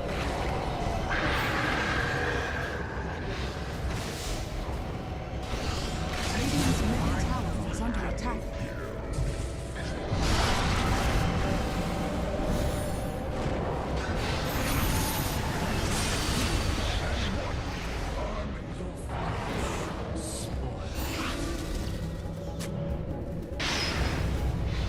Radiant's middle tower is under attack.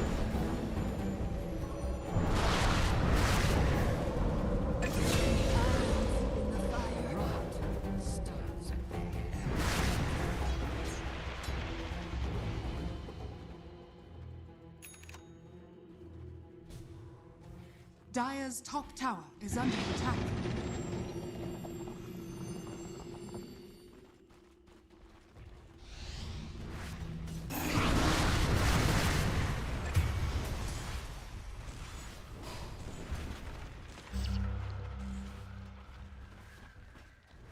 Dire's middle tower is under attack.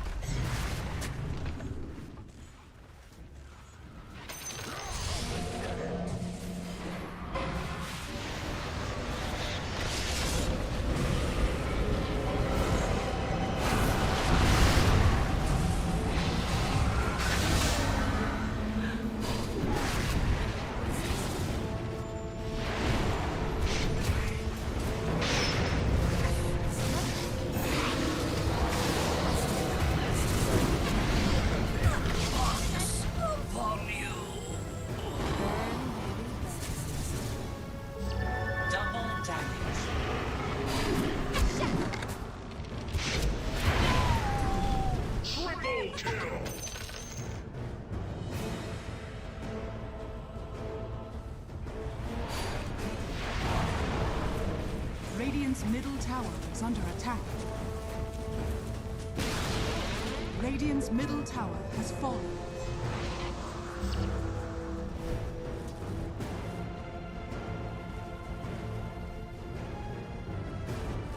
Radiant's bottom tower is under attack.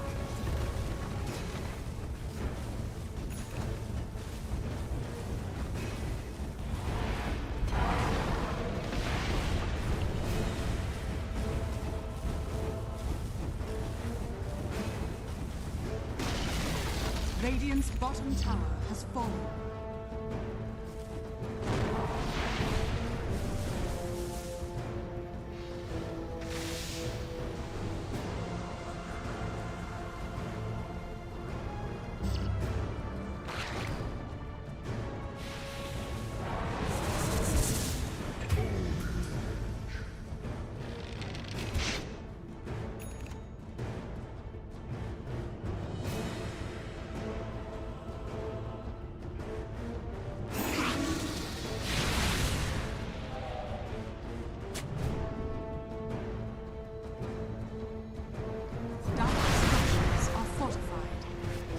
Radiant's top tower is under attack.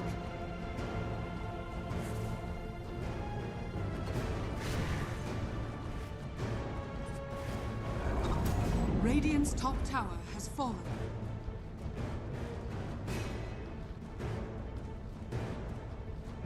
Radiant's top tower is under attack.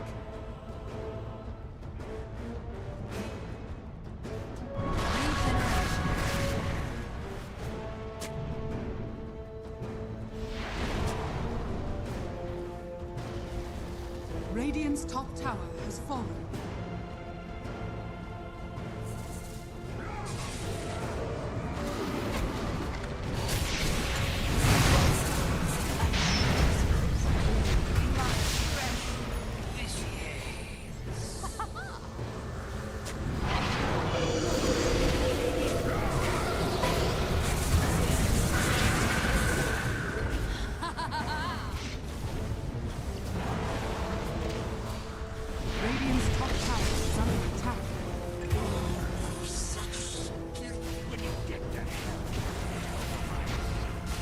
Radiant's top tower is under attack. Radiant's top tower is under attack.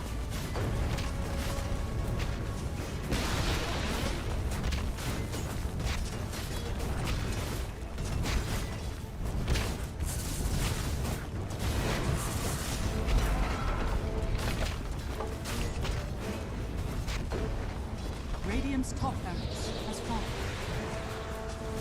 Radiant structures are fortified. Radiant's middle tower is under attack.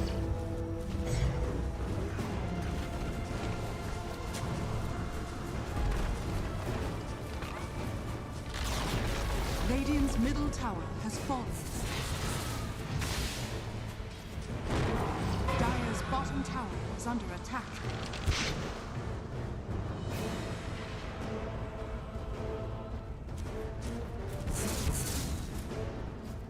Dire's bottom tower is under attack.